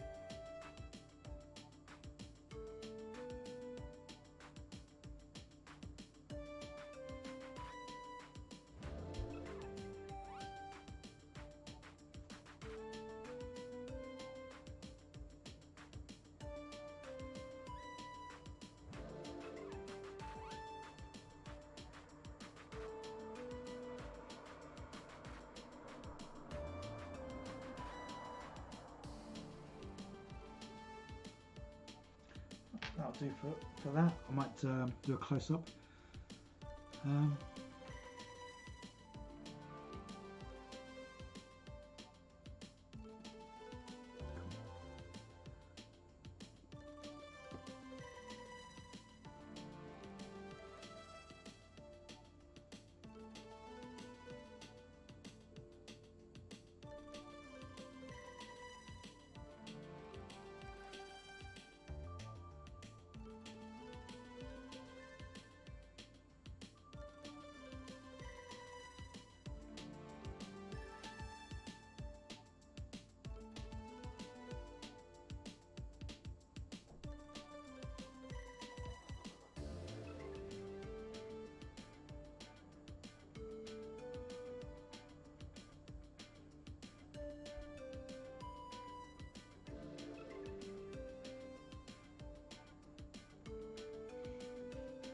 Let's move the camera a little bit, because I think my arm is sort of blocking a lot of the shot, isn't it?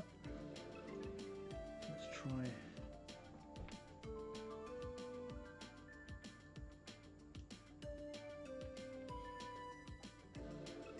Not too bad, let's get him in focus. Cool.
Right, not a lot more, just all the painting really. A few more bits of blue and then a few bits of black, his face, nearly done.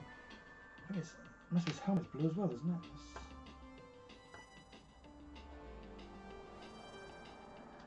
Yeah, blue helmet with a red sort of trim thing.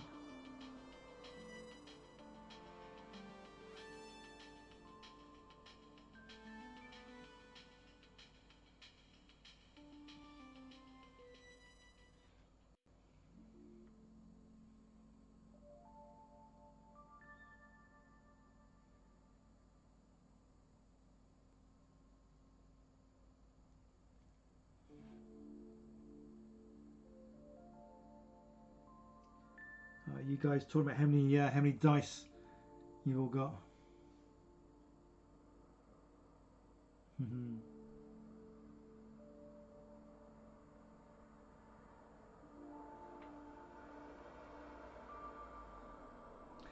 Yeah, so I'm quite lucky.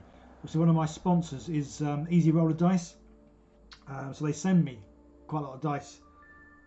So yeah, I do have a lot more than I would normally, I guess, which is nice.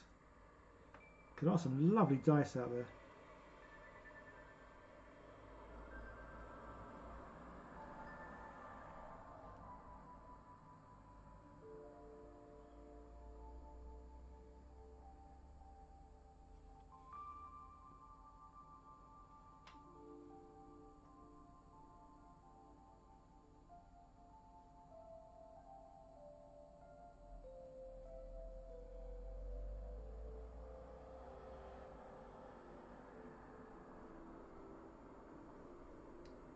Oh, sorry about nudging the camera there.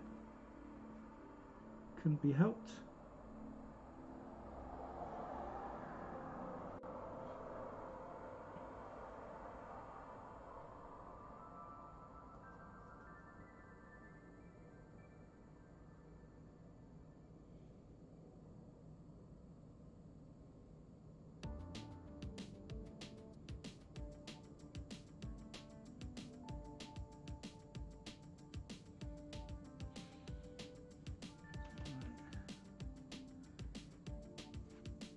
Let's see if I can paint the blue helmet bit and leave the red bits. Do we paint it red?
Doesn't look too bad.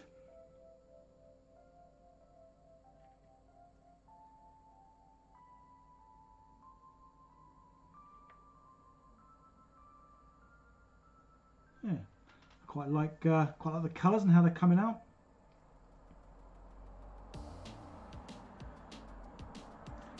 And I think that is all the blue. Well, that's a bit of his chest or stomach bit on this side.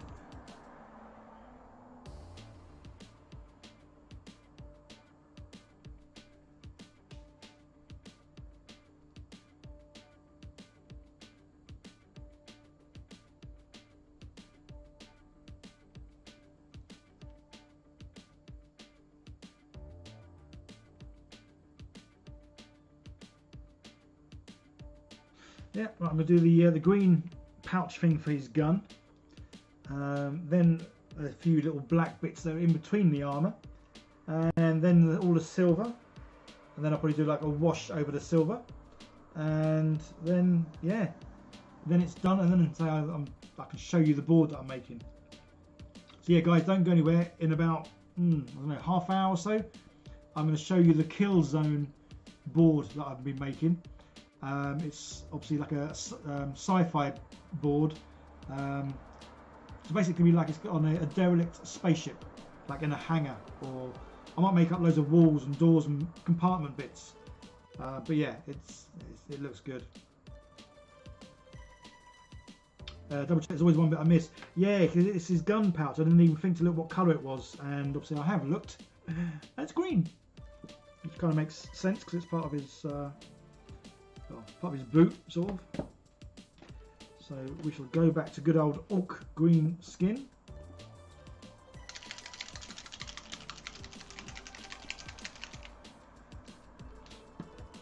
Looking great. Cheers, Manna. I am definitely pleased. yeah, so when it comes to making the full team, obviously he's the sergeant, and then there's 5 other sort of grunt kind of guys. Obviously different abilities, different bits and pieces, which I quite like. So the team I'm going to make up is quite a nice varied team. Because I think one of the guys is a mine layer. There's going to be one that's kind of like a medic. One of them I'm going to use is a comms kind of guy. And then I think, oh, there might be a sniper, and then like a normal gunner, I guess. So yeah, I like the idea that they're all different and got their own proper abilities. Pretty cool.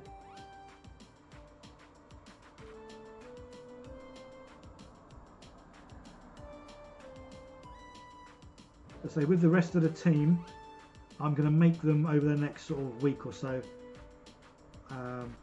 Again, because I want to play the orcs quite a bit, just so I can get used to their sort of tactics. As much as I really want to play all the teams, obviously it's worth sticking with one team for a little while, just to get used to them. Right, that'll do. So yes, I'm going to do the black bits in between where they go. Oh, and then a bit of green skin. Again, apologies when I'm painting that I do keep moving the figure kind of out of shot. It's difficult to look at the figure and look at the screen to check that I'm keeping him where he needs to be.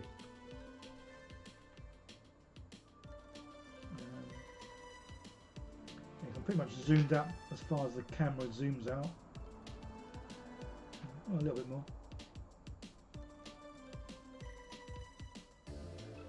Morven can't wait to see the board. Honestly, I can't wait to show you the board.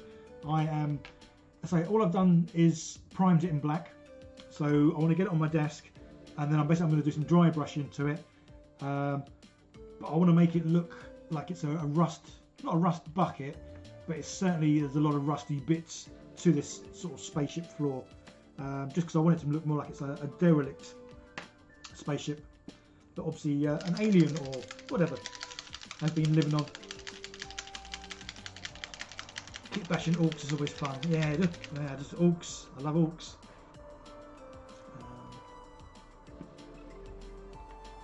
Need to pick up a resin printer for the Titan. The filament won't cut it. Yeah, well, funny enough, there's a company that just approached me and want to send me a filament printer.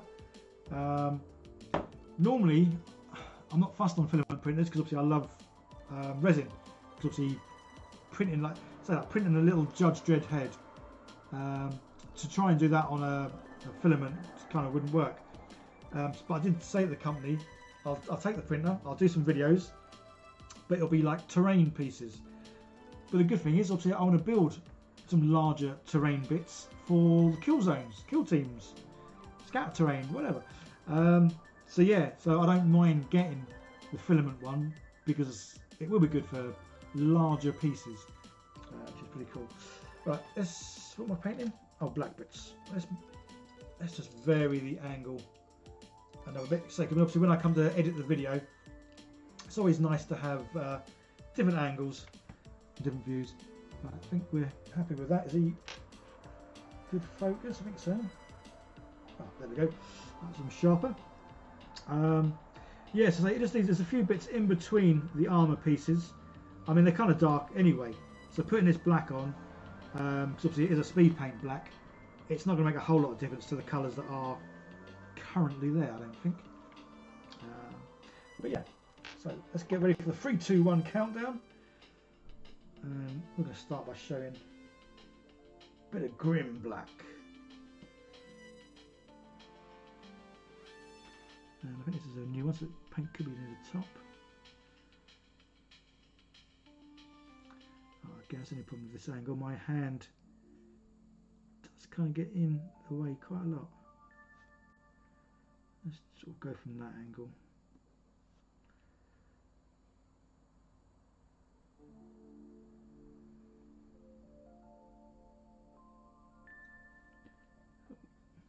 That's all right.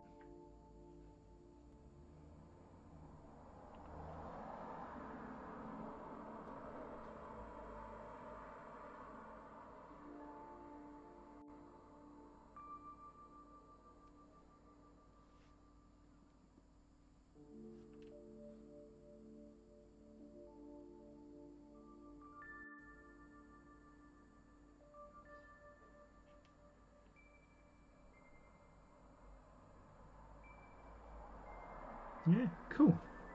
Stop the filming. Right, I think I'm going to paint his skin a bit of flesh colour. And then we'll do the little red outline and all the bits of silver. So a bit of Crusader skin.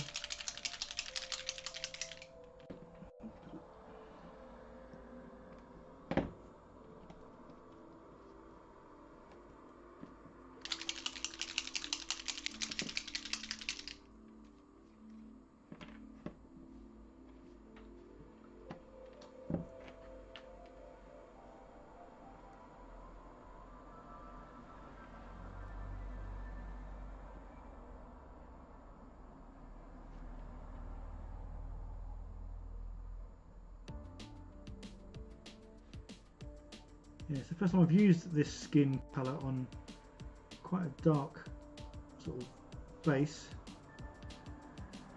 It normally goes on quite well on white, but yeah, this is quite a, obviously a dark base I'm putting him on.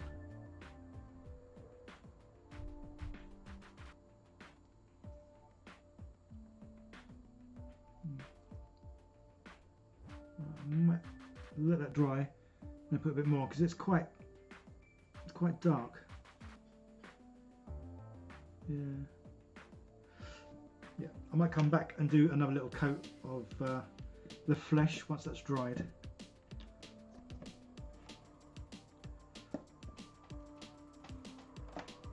What are you sketching then, Manna? What is it you like to draw?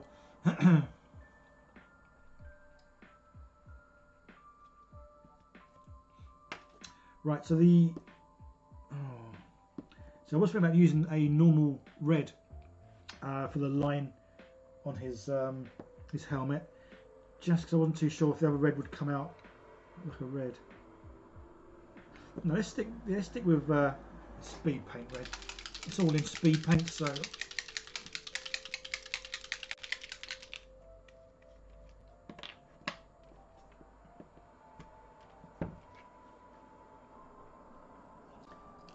Move you around a little bit.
Right, you can tell I'm concentrating. It's all gone very quiet.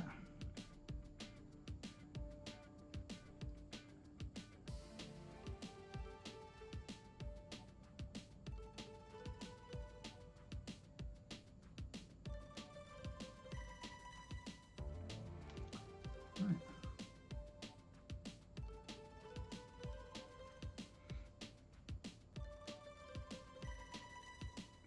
I might do the straps on his knives on this side and the green.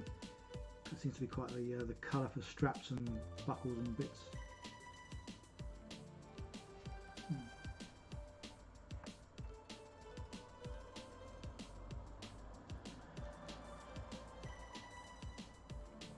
Ah, Hot Fuzz, I love that film, Zach.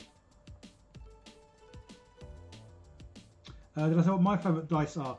My favourite dice, I've got some, what's it called? I can't remember what it's called. basically it's lava that when it dries it forms into something or other, and the dice that I've got are made of that lava stuff, and they're my favourite dice because they're not onyx.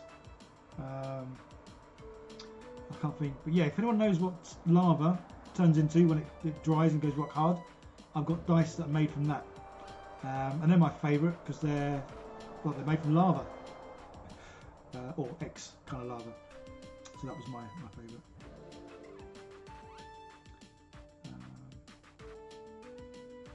Doing an old TV and VHS and comic book style with the old. Please stand by. Colour test. The Girl and the Clown. The Girl and the Clown. A bit before your time, Manna. Yeah, I would. Obsidian. Thank you so much. Yes, Manna. That was it. Obsidian. I got some Obsidian dice, and they're my favourite just because of what they're made, and they're cool looking. Obviously, they're nice and black. They're not heavy dice, but they're not light dice. They're kind of a nice weight to them.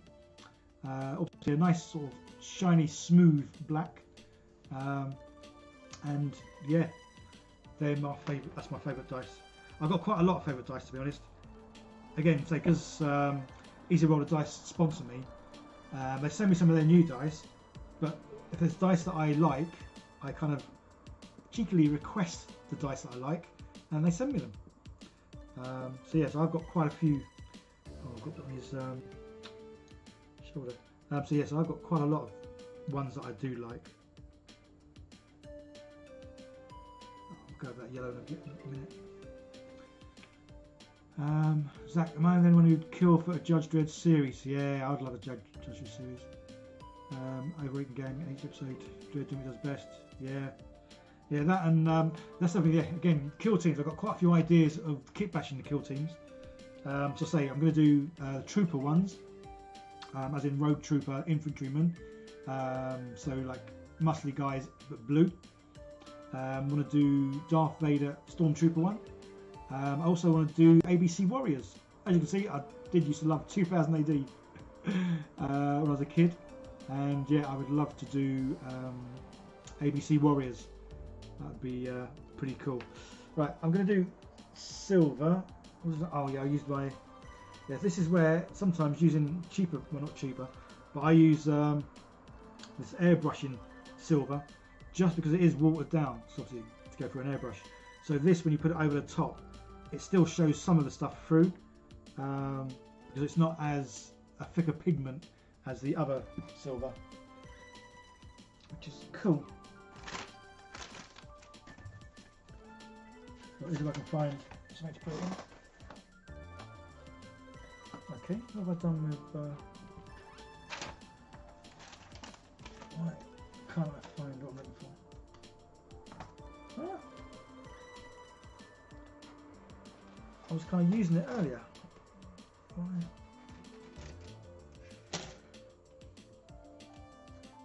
Well, this is nuts.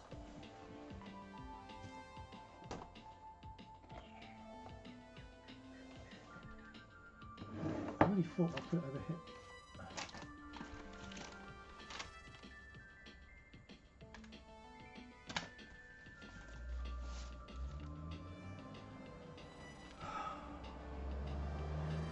I'm missing a paint palette to put paint in, but it was kind of literally here earlier because I was going to use it to do the dry brushing of the floor that I've made, but I can't.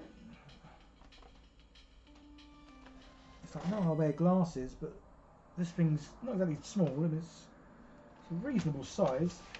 Oh man, right beside me. I'm losing it. Right, so yeah, normally this silver, I never use it because it is so watered down, and I don't have a dry brush. Not dry brush. I don't have a spray gun thingy, so that's why I never really use this, because you'd have to sort of use it and basically do about 7-8 layers or more. But in this case, the fact that it is watered down is a big bonus.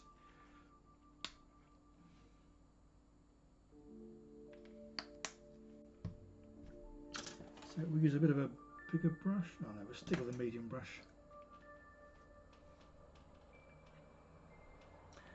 Oh, I'm going to film that bit because obviously, again, when I'm filming, I'm going to mention that this silver is a watered down version, but works obviously rather well for what I need it to. Let's move that around.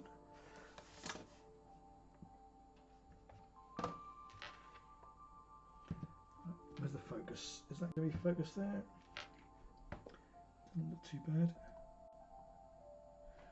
Yep, and good old 3, 2, 1.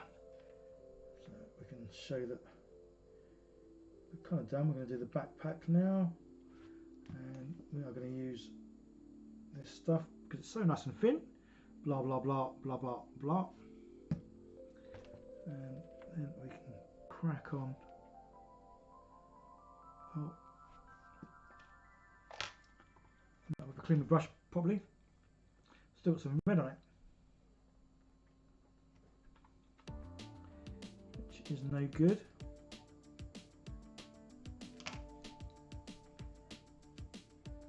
So we'll do a take 2 there. So just pretend that didn't happen.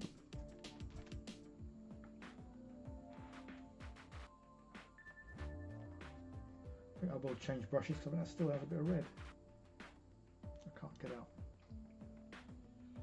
So, yeah, take 2. That one didn't happen, and obviously won't be kept in. So take 2, we'll be showing this again, showing that I'm going to be doing the backpack, blah blah blah. Getting the silver paint, talk about how thin and weak it is, blah blah blah, and then we'll get a different brush and we'll paint the backpack again, just like nothing happened the first time. So this stuff really is very watery, but obviously it does show that it is a silver, which is pretty cool. But I still go over this with a wash, just because it's too neat and tidy. I like it a bit more darker, grungier.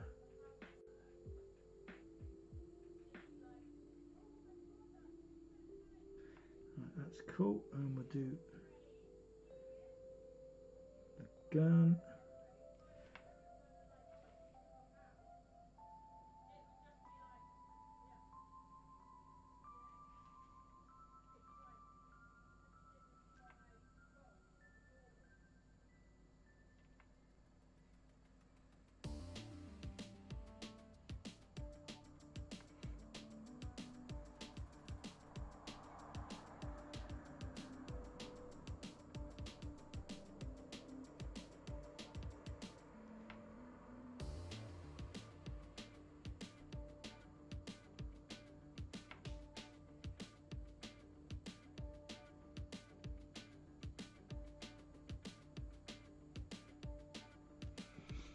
Cool, stop filming. Cool. Did I see Mana asking me something then? I used my 3D printer to print off some paint pot holders. Me too, the other day. Only because I've run out of space to put everything. So I've got these paint pot holders. Well, actually I made these. Well, say I made them. It's a bit of a mess, a bit of a bodge job at the back. But yeah, just obviously made discs and then cut bits out in the middle. As you can see, I haven't cleaned them at all. Yeah, couldn't be any cheaper or any more cheerful than that. But I only had a few paints, so I made one just to obviously fit the paints that I've got. Just because it's nicer and easier than being in one tray rather than single ones. So yeah, so sometimes you haven't got to print fancy things off in 3D. As long as they serve their purpose and do their job, then yes, that's probably the only thing I've actually made 3D printed, as in made myself. And obviously not exactly a lot of detail gone into that. Right, I'm going to do a little bit more yellow because there's a little bit of red that happened over there. So if I can drop a bit of yellow on top, that will hide the red a little bit. There's my mouse gone. There we go. It looks awesome. Oh, you're just too kind, because obviously it's as cheap as cheerful as anything, that thing.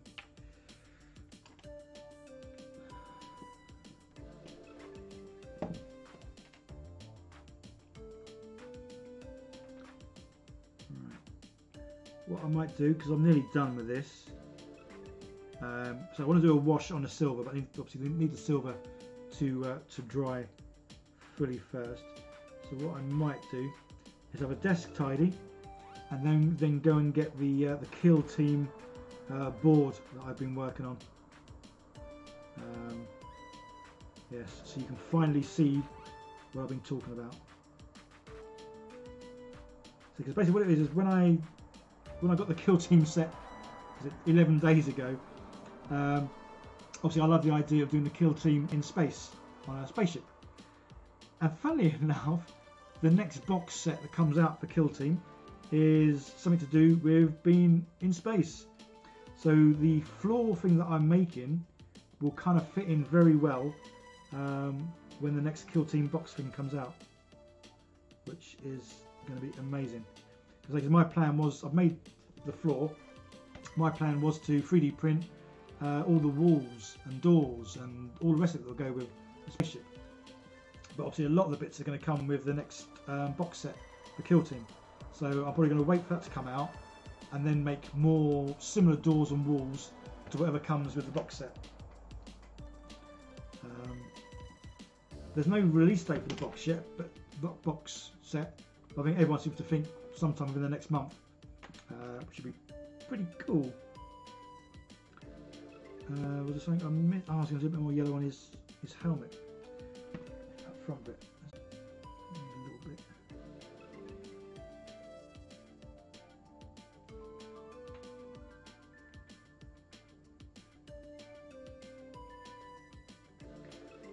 Cool, yeah, so the only thing I was going to do is skin again, because his skin is super dark.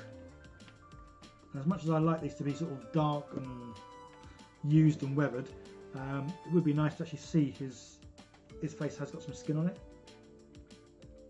So what I might actually do is do a normal skin colour and then maybe do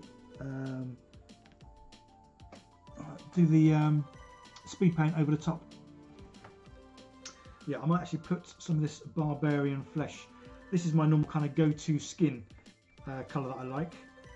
So I might put a bit of that on his face and then put a bit of the speed paint over the top. Because at the moment his face is looking, I don't know how well you can see it. Let's zoom in. But his face is looking incredibly dark.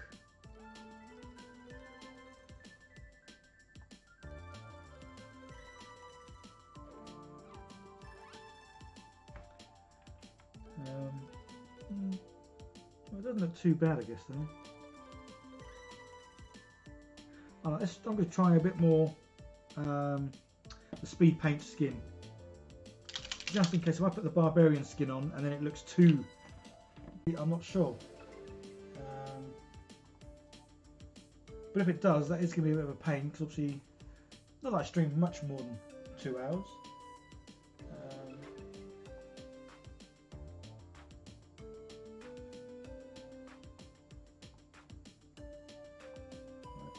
I'm just trying to get my chat back, because my chat is currently, well, not working. So best thing, turn that off and do it again. Let's just move the chat again. Yeah, sorry guys, seems to do this every time. I say I'm not sure if it does it at sort of like 2 hours and a bit, or if it is random. But it does seem to do it quite a bit. And again, same as last time. As soon as the music stops playing in my ear, it's like, oh, something's going to go wrong here. Right, let's put that there. Right, I think I've got everything back to how it should be. Let's just turn that off. I don't need to hear myself. And we put that. Yeah, so again, I'm not too sure where I kind of cut out, but with the judge, all I was saying was I was then going to wait for the silver to dry, and then I was going to go over and do just a very soft brown wash, just to dirty it up a little bit. But other than that, he is about done, and yeah, I'm pleased. I'm going to let him fully dry and then check on him in the morning. If I need to sort of tart him up, I will. But to be honest, looking at him, I'm kind of pleased with how he's come out. So yeah, the video showing me building him, painting him, will definitely be out next Friday. Because yeah, tomorrow I should have him finished. Yeah, so the board. This is the board. It's a whopper. So say again, there's a video showing this. I need to move something out of the way because I was going to try and show you this. Yeah. So that's the problem. It just fits on my desk. Ooh, let's move that like that. So yeah. So basically, although you can't really see because on the sides, this. Right, let's focus in on that.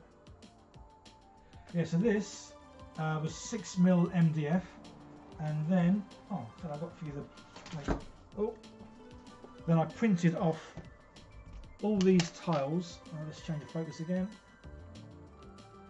So all these tiles are 2mm thick. Let's bring this back up because I can't see any chat. So yes, I printed off obviously loads of these. And when I printed them off, obviously I had two options on how I wanted to print them.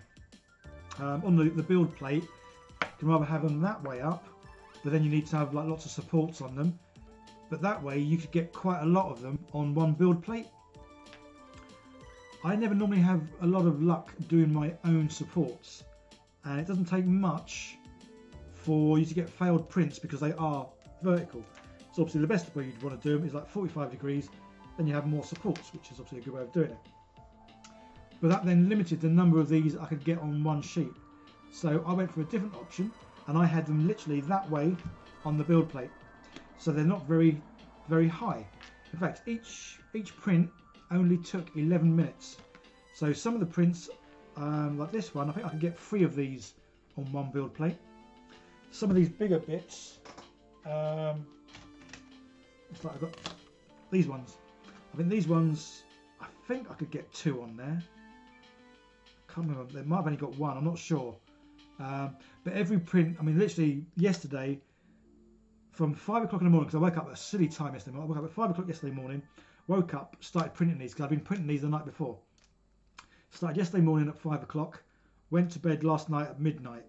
My printer was going all day long, but each print only took 11 minutes. So I was doing a lot of getting up, putting them in the, I've got those like wash and go, wash sort of stations. So the printer was going all the time for 15 hours. I was washing these, drying them, gluing them down, and then I put filler in between the gaps just to sort of fill everything in. And as you can see, there's a whole variety of tiles. So when I do make the video for this, I will put links in the description to all the tiles I used. So obviously got loads of these little ones, which are great because obviously they're the ones that go all around the edge. Another different sort of style at the end, because these ones I'm going to have as the warning yellow chevrons. So in a lot of the kill teams, you kind of start at opposite sides of the board. So that'll work really well for this.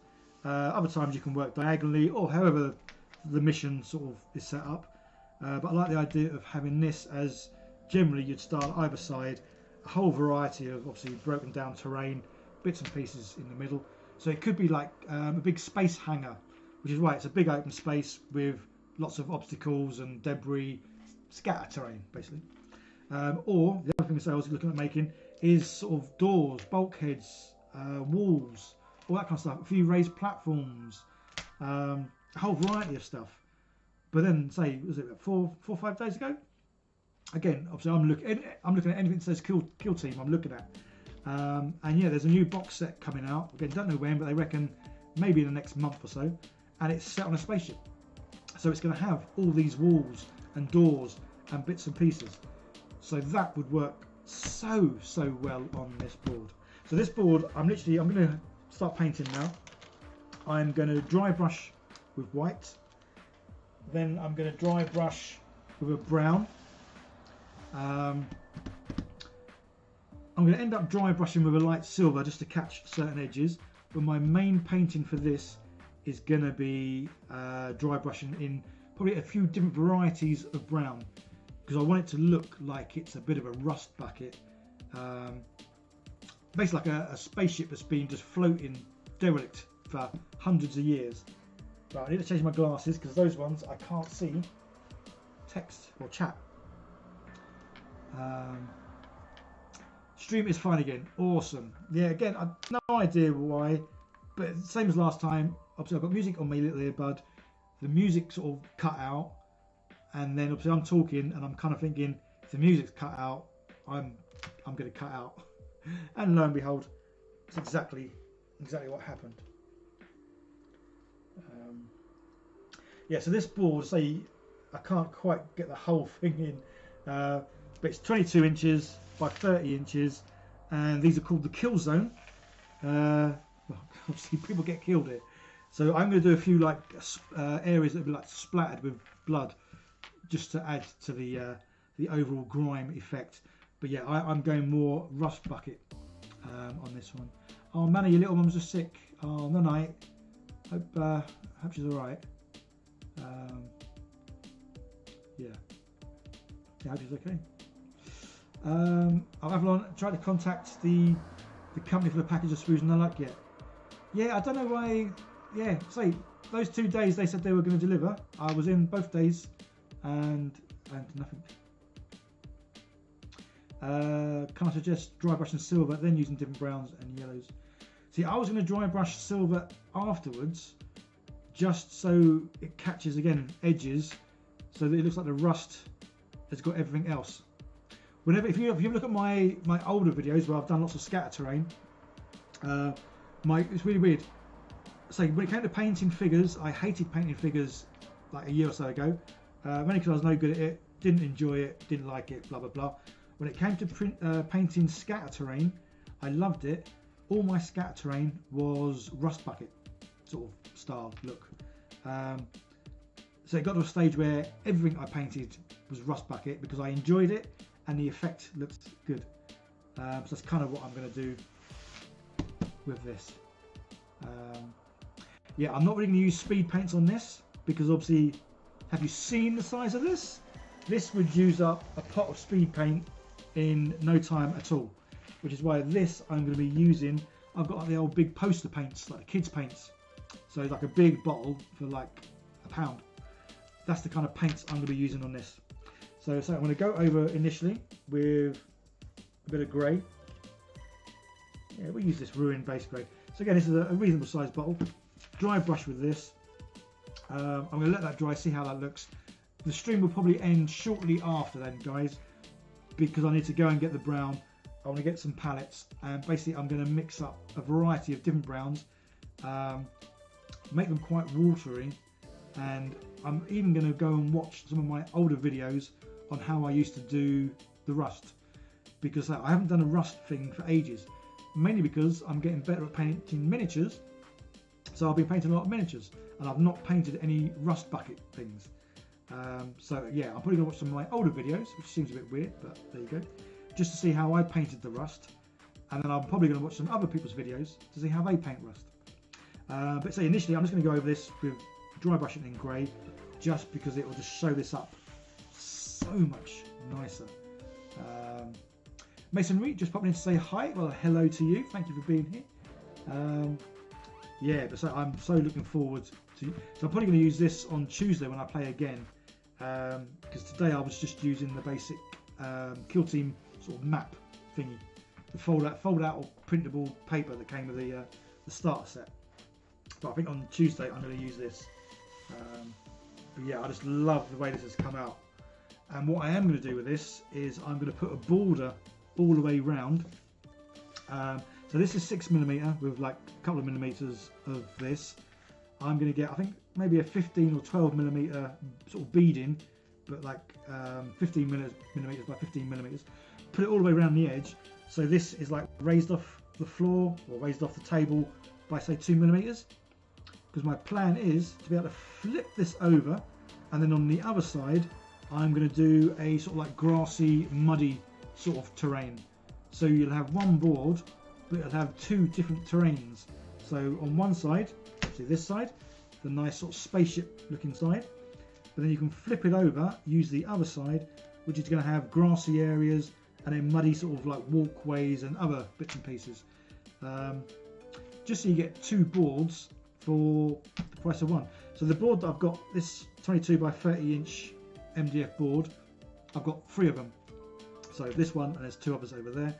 So the plan is to have 6 different sorts of terrain that I can play on. Again, that's why using clear bases has got to be the winner. Let's come down close. And it's a bit of focus. Not too much. Let's get the light on. Not too bad. Moving forward. Yeah, so this is why, again, these bases, I am changing these in case anyone goes, oh, they're the wrong size base. They are the wrong size base. I have ordered bigger bases because the Orcs go on 32s. Some of the other guys go on 25s. But again, this is where having the clear bases is a winner, because once this is painted, you're going to see the terrain they're on come through the clear base. Which, say, the fact that I want to make up 6 different types of terrain, say, give me a spaceship one, definitely going to be a grassy, muddy one, and then the other ones, who knows, I might do like a snowy one or a sandy based one, or some sort of alien terrain planet one. Who knows? But again, that's why clear bases for me are the way to go, because then you've got your lovely terrain and you can see it through the bases, which I think is pretty cool. Right, I can't see chat. Where's the chat gone? Carlos Baker, hello. Hello to you. Just got off work. You mentioned just now that you are going to paint rust. Yes, going to paint rust. That used to be, I could paint rust. I couldn't paint miniatures years ago, or a year and a bit ago, but I could paint. I could always paint rust. So everything. If you go back and look at all my scatter terrain, you'll see it was all a rust bucket, because for some reason that was something I could paint. But because I haven't painted it for a while, I need to go and watch some of my older videos. Plus, I'm going to watch other people's, because best way to learn. So if you have just got here, did you miss? Miss my Judge Dredd. So again, he's going to look good in the space terrain, especially if he goes up against sort of Tyranids or some sort of space alien creature. I think would look pretty cool on this sort of terrain. So it'll be this judge and, well, 5 other judges. So he's not quite complete. I do need to add a wash to the guns. Well, anything silver is going to get a wash. I might try and make his skin tone a bit lighter. Although, no, it's not too bad. It's alright dark. But yeah, pleased with how he's come out. So yeah, I'm going to do some dry brushing all over this. I need to film this. Yeah, I've not filmed this black yet, so I need to do some filming of that, and then yeah, going to do. So I'm going to start with just a plain grey dry brushing, but it will get quite a lot of, say, different browns, and I'm going to make a brown wash, and I've got some acrylic ink. Because obviously the best way of making your own washes. Oh, if I get it in focus. Bosh. Yeah, the best way of making washes is acrylic ink and water. And I've done that before with black, and then put it in one of these like little bottles, and then you just squirt. So that's what I'm going to be doing for the brown. Putting that in here. I can't remember what the volume of one to the other is, what the ratio is. I would need to check. I know with the ink it wasn't much. It might have been, well, a fifth, but I can't really remember, so I will need to check. But yes, I'm going to make up a brown wash, because again, the wash, I love washes, but to use my little washes for something this big, you'd end up using like a whole one of these and it would just be a waste. Whereas say from this, I can make up probably about 3 or 4 of these size bottles. Obviously you get a lot more for your money, because I think this I don't know, £7-8. I mean, these are like £2-3 quid each, so yeah, better off getting this and making your own washes. More than the method over silver can be done with a wash watered down paints. Here's a link to some really worked. Unfortunately, I don't think links come through. I think the setting, I need to have a look at the settings, but I think the settings are, it kind of blocks links. But if you go over onto Discord and put your link in there, I'll have a look over there. Because I need to look at my own way of doing Rust. But say I haven't done Rust for at least 9 months, 9, 10, maybe a year since I've done any Rust stuff. So I'm a bit rusty. But say I want to go over this with a light brush of grey, just because it will show up what it looks like. And say I'm really pleased how this came out. It did take the whole of yesterday printing. Yeah, so that's any cubic. If anyone's looking into getting a printer, any cubic, I was using the Photon Mono X just because it's got the bigger build plate. And honestly, it was going from 5 in the morning till about midnight. And as in when it was going, it was constantly. Every print took 11 minutes. So as soon as one print was done, scraped it off, set it going again. I then took the bits that had been printed and then put them in the, so I got an Anycubic wash. So put them in the wash, then put them in the UV light that's in with the same thing, and then yeah, out they come. Tons of tiles, and then so these were all glued down, and then I put some grout filler in the gaps. But again, there's a video of this, or there will be, and you'll see the whole thing start to finish.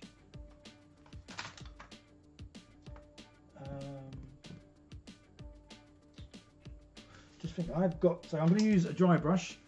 Obviously I've got these cheap makeup ones, but I have got ones that are super sized. But like most things, I put things places thinking, oh, put it somewhere nice and safe, and then I forget where that safe place is.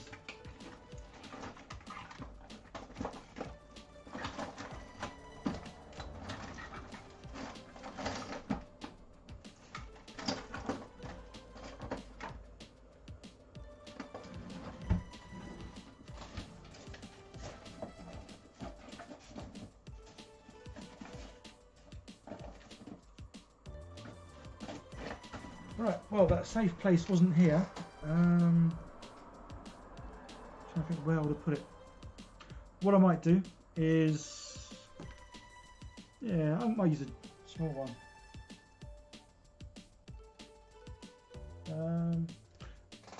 Bear with me 2 seconds, guys. I'm just going to quickly pop off and have a look at the place where they might be. If they're not where I think they are, then, well, I really don't know where they are. So I'll be back in 2 seconds.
Well, no, that looks like I haven't got a clue where my safe place is. Big brushes. Yeah. I say I bought a pack of about 8 or 12 of these, and they are, some of them are, I think, like about an inch wide. But yeah, they've been put in a special place, and I don't quite know where that special place is. So I thought I'd put them in here.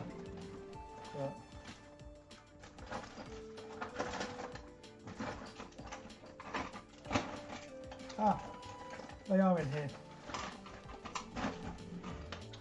They were in the first place I looked. I just didn't look far enough. So yeah, obviously a much better sized brush to use on something that's so large. Let's give my glasses a quick clean and then see what I've missed on the old chat. You guys been talking about me when I wasn't here. Oh, where's my mouse? Right, over here. Carlos, hello. Just got off work. You mentioned just now. Oh yeah, no, did that one. More than yep, put that one on. Andre, how many devices do you need besides the printer itself? Are all of them necessary? I think it's like a lot of things. They might not be necessary, but they do make things a lot easier. So the wash and cure station I've got, if you didn't have that, what you'd need to do is get like some sort of Tupperware tub to put the isopropyl alcohol, the isopropanol, the stuff that cleans them. You need to put that in like a Tupperware box, and then basically give it a good old shake, and you'd be shaking it for, I don't know, a good few minutes, just to help clear the resin. So obviously when these are first printed, there's loads of resin still on top of them. So you put them in the isopropanol alcohol stuff, put it in the plastic Tupperware box, give it a good old shake. Keep doing that. Then you take it out. What I normally do when I take it out of mine, I take it out with some old sort of kitchen towel, and then I give it a good old dry, and then I put mine back in this unit thing I've got, and obviously it's got the UV lights. If you don't have UV lights, you could just leave it out in the sun. Obviously in the UK we don't always have sun, although at the moment obviously we're having loads. But yeah, so you need to put it in sunlight for it to then, basically it hardens the plastic. Obviously it's still a little bit soft. So yeah, so you put it in the UV light or the sun. So yeah, having this thing I've got makes things easier. You could do things without it, it's just harder. Especially when I say I printed so many of these off. So honestly, I was up and down, and I got into a nice little system that I was printing, then washing, then curing, then printing. So as I was washing and curing, the next print was going. So I was literally, so honestly, yesterday, I was non-stop getting all these panels. I think it was worth it because I love how it looks. But yeah, it did take a long time. And yeah, I think if you didn't have a wash and cure station, it would take a whole lot longer. It felt like it took a long time as it was. Right, so we will, oh, that's the thing I need to film. The fact that it's come out as it has. Yeah, I mean that looks focused. So, right, what we're going to do is we're going to show that. So I can just show that it's primed in a black, not too shabby, and then we're going to show we are using a bit of a grey and a big old brush to dry with. Right, we can stop that.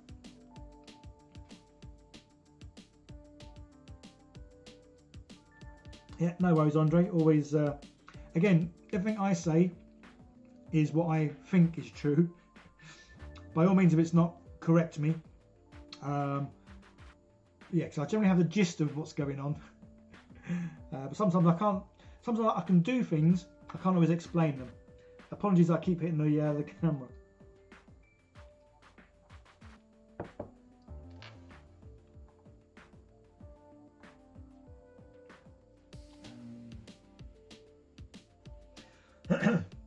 Yeah, so now I'm going to show the next stage, which say I'm just going to do it dry brushing with the grey, just because it'll show the areas really nice. So then I'm going to go and watch some of my rust bucket techniques, which basically was a lot of doing different browns. Although, oh, that's the thing, yeah, some of the things I did was I'd get the brown, I'd mix it in with some grout, and then almost stipple it on. So say I had a bit of brown in here with, God, why is this screen gone super bright? Oh, I think it's because I moved the light. Right. Yeah, so I know I did used to mix a bit of grout in with the brown paint, and then almost like mix it in, but then stipple it on, just so then you get little bits of grout stuck to the board, with obviously the brown in, which made it look like the rust was obviously sort of growing, or whatever the term is, growing out from the silver. So that's something I used to do, and I used to do quite a lot of really sort of washes over it, really sort of light stuff, and just let it dribble and sort of flow out to where it wanted. So yeah, I'm going to do lots of that. And then I'm going to do, I know I always ended up with doing a bit of silver, very light dry brushing, just catching a few edges, just so it looked like there was still some silver there, but the rust was sort of eating towards those bits. And I say then on this I will be adding some blood splatter effects, just to make it look like there's been, well, a lot of kill teaming going on. But alright, so let's show this.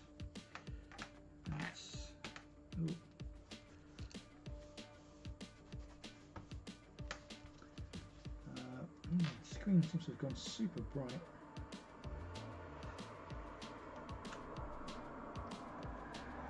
I'll turn that away from the floor.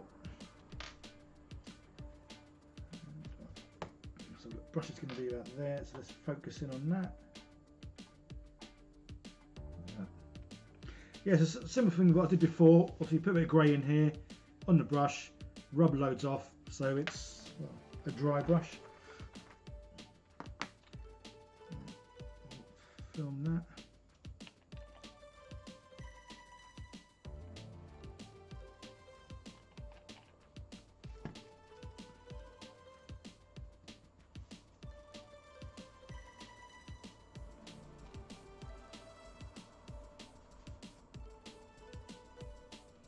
Although this grey is a bit more green, this one. No, it's not really going to matter. I say this is going to have several coats of brown and all kinds of washes going on, I think. So it will be fine.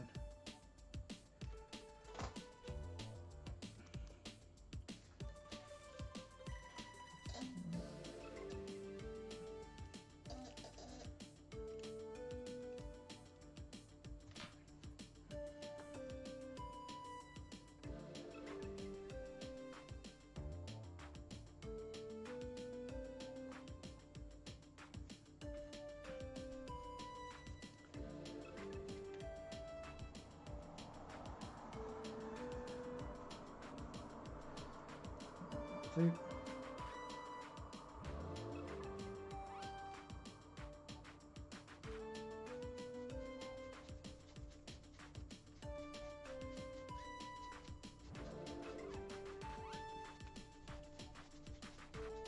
It's almost too dry.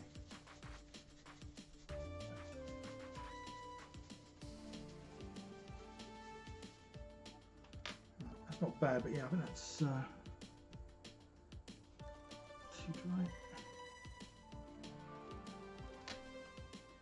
Let's try another area.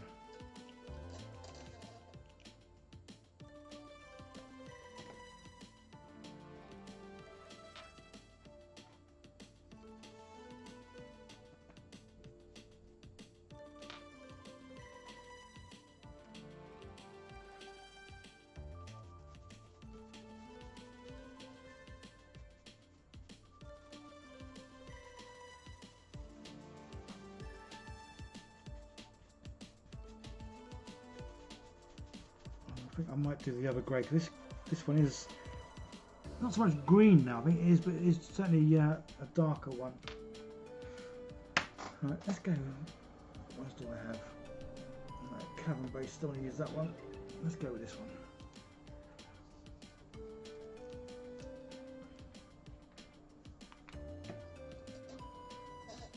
So yeah, if anyone has just joined, obviously I was doing my Judge Dredd, but I kind of finished him. So as I finished him, well, apart from I need to do a bit of a wash on him, that's why I've just started doing the terrain. But literally, I'm just going to go over this, dry brushing it, and then I'll be leaving it until I go and see how I used to do my rust bucket terrain.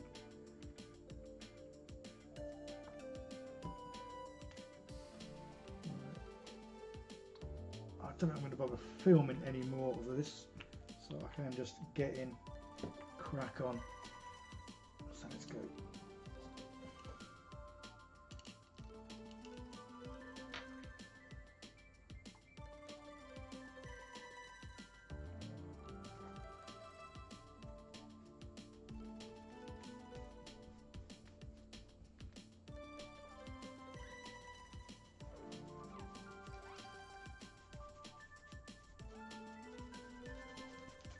So when I come to do the browns, I'm going to pretty much do the same as this with all the browns, but it's going to be like a variety of browns, some lighter, some darker. I probably won't do the effect I used to do with the grout, just because I really want this to stay relatively smooth. I think if I just start doing the grout, then all the scatter terrain pieces won't necessarily sort of fit on it too well.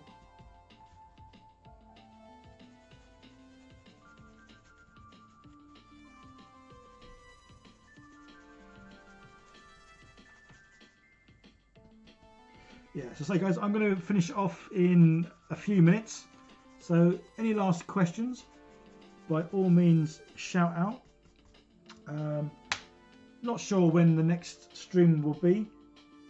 I say once I get some more sprues and I can get them turned into sprue panels, then I will be doing some more of the Thunderhawk. When I get all the judges made up from the Phobos team, I'll probably do a live stream painting them. That's a nice little easy watching kind of stream for you guys, and a relatively easy stream for me to do. That's a bit hard.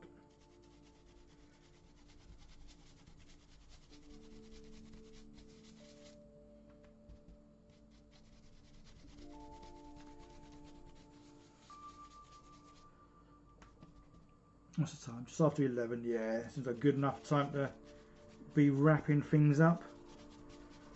And I say I'm going to sit and chill and watch some Rust technique videos, just because it has been quite a while.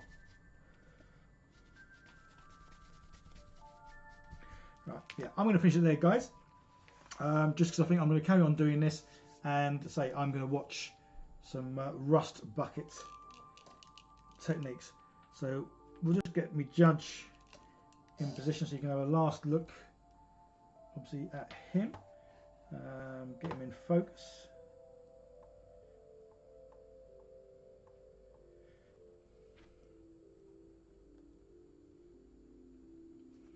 Yeah, so I'm pleased with how he's come out.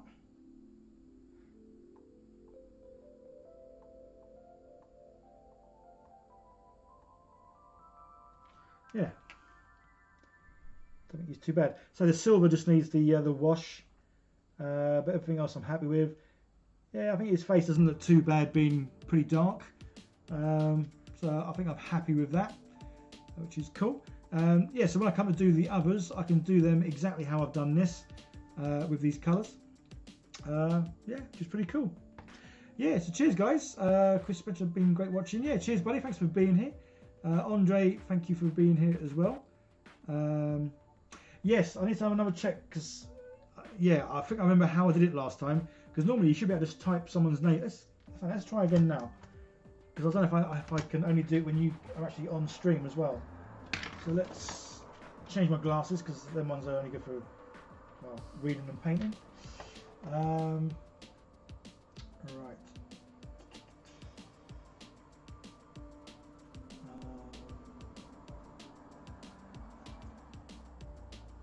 Yeah, it's been a while since I've added someone, so let's Let's have a quick look.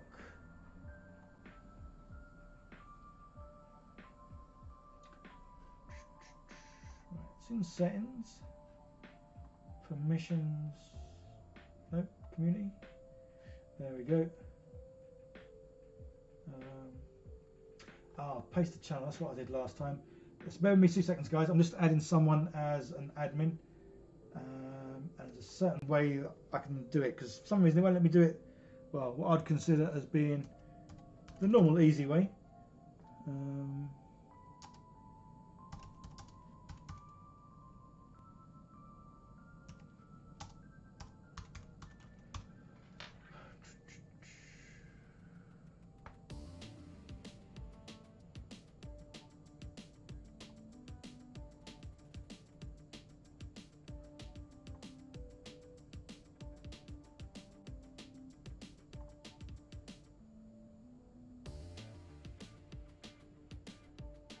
Right, why won't it let me find you? Am I typing things in wrong?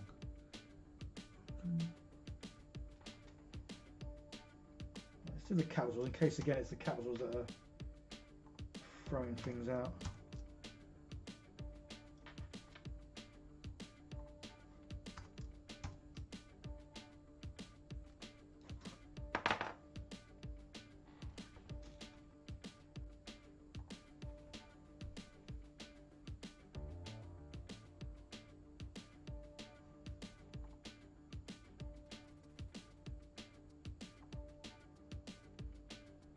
Yeah, for some reason I can't find your channel, Andre.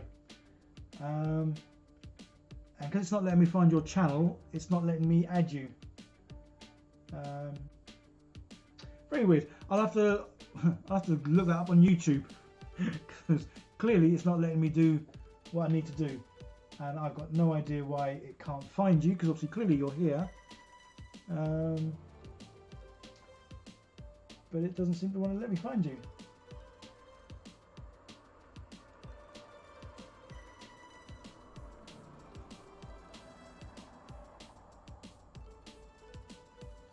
No, there's quite a few other Andres.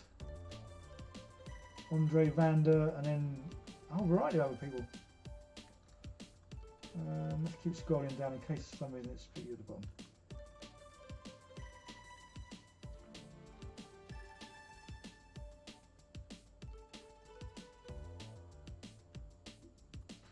If I go to look, right, bear with me 2 seconds. I know quite a lot of people have left, so I'm not too surprised. I'm just trying to add someone as an admin before I leave, basically. And sometimes it's one of those things where it should be quite simple. I should be able to just type someone's name in and it works. But for some reason, it's not letting me do that. So if I go to where you've made a comment, then I've found you, and then I should be able to add you. Right, here we go. Any second now, you should be a admin.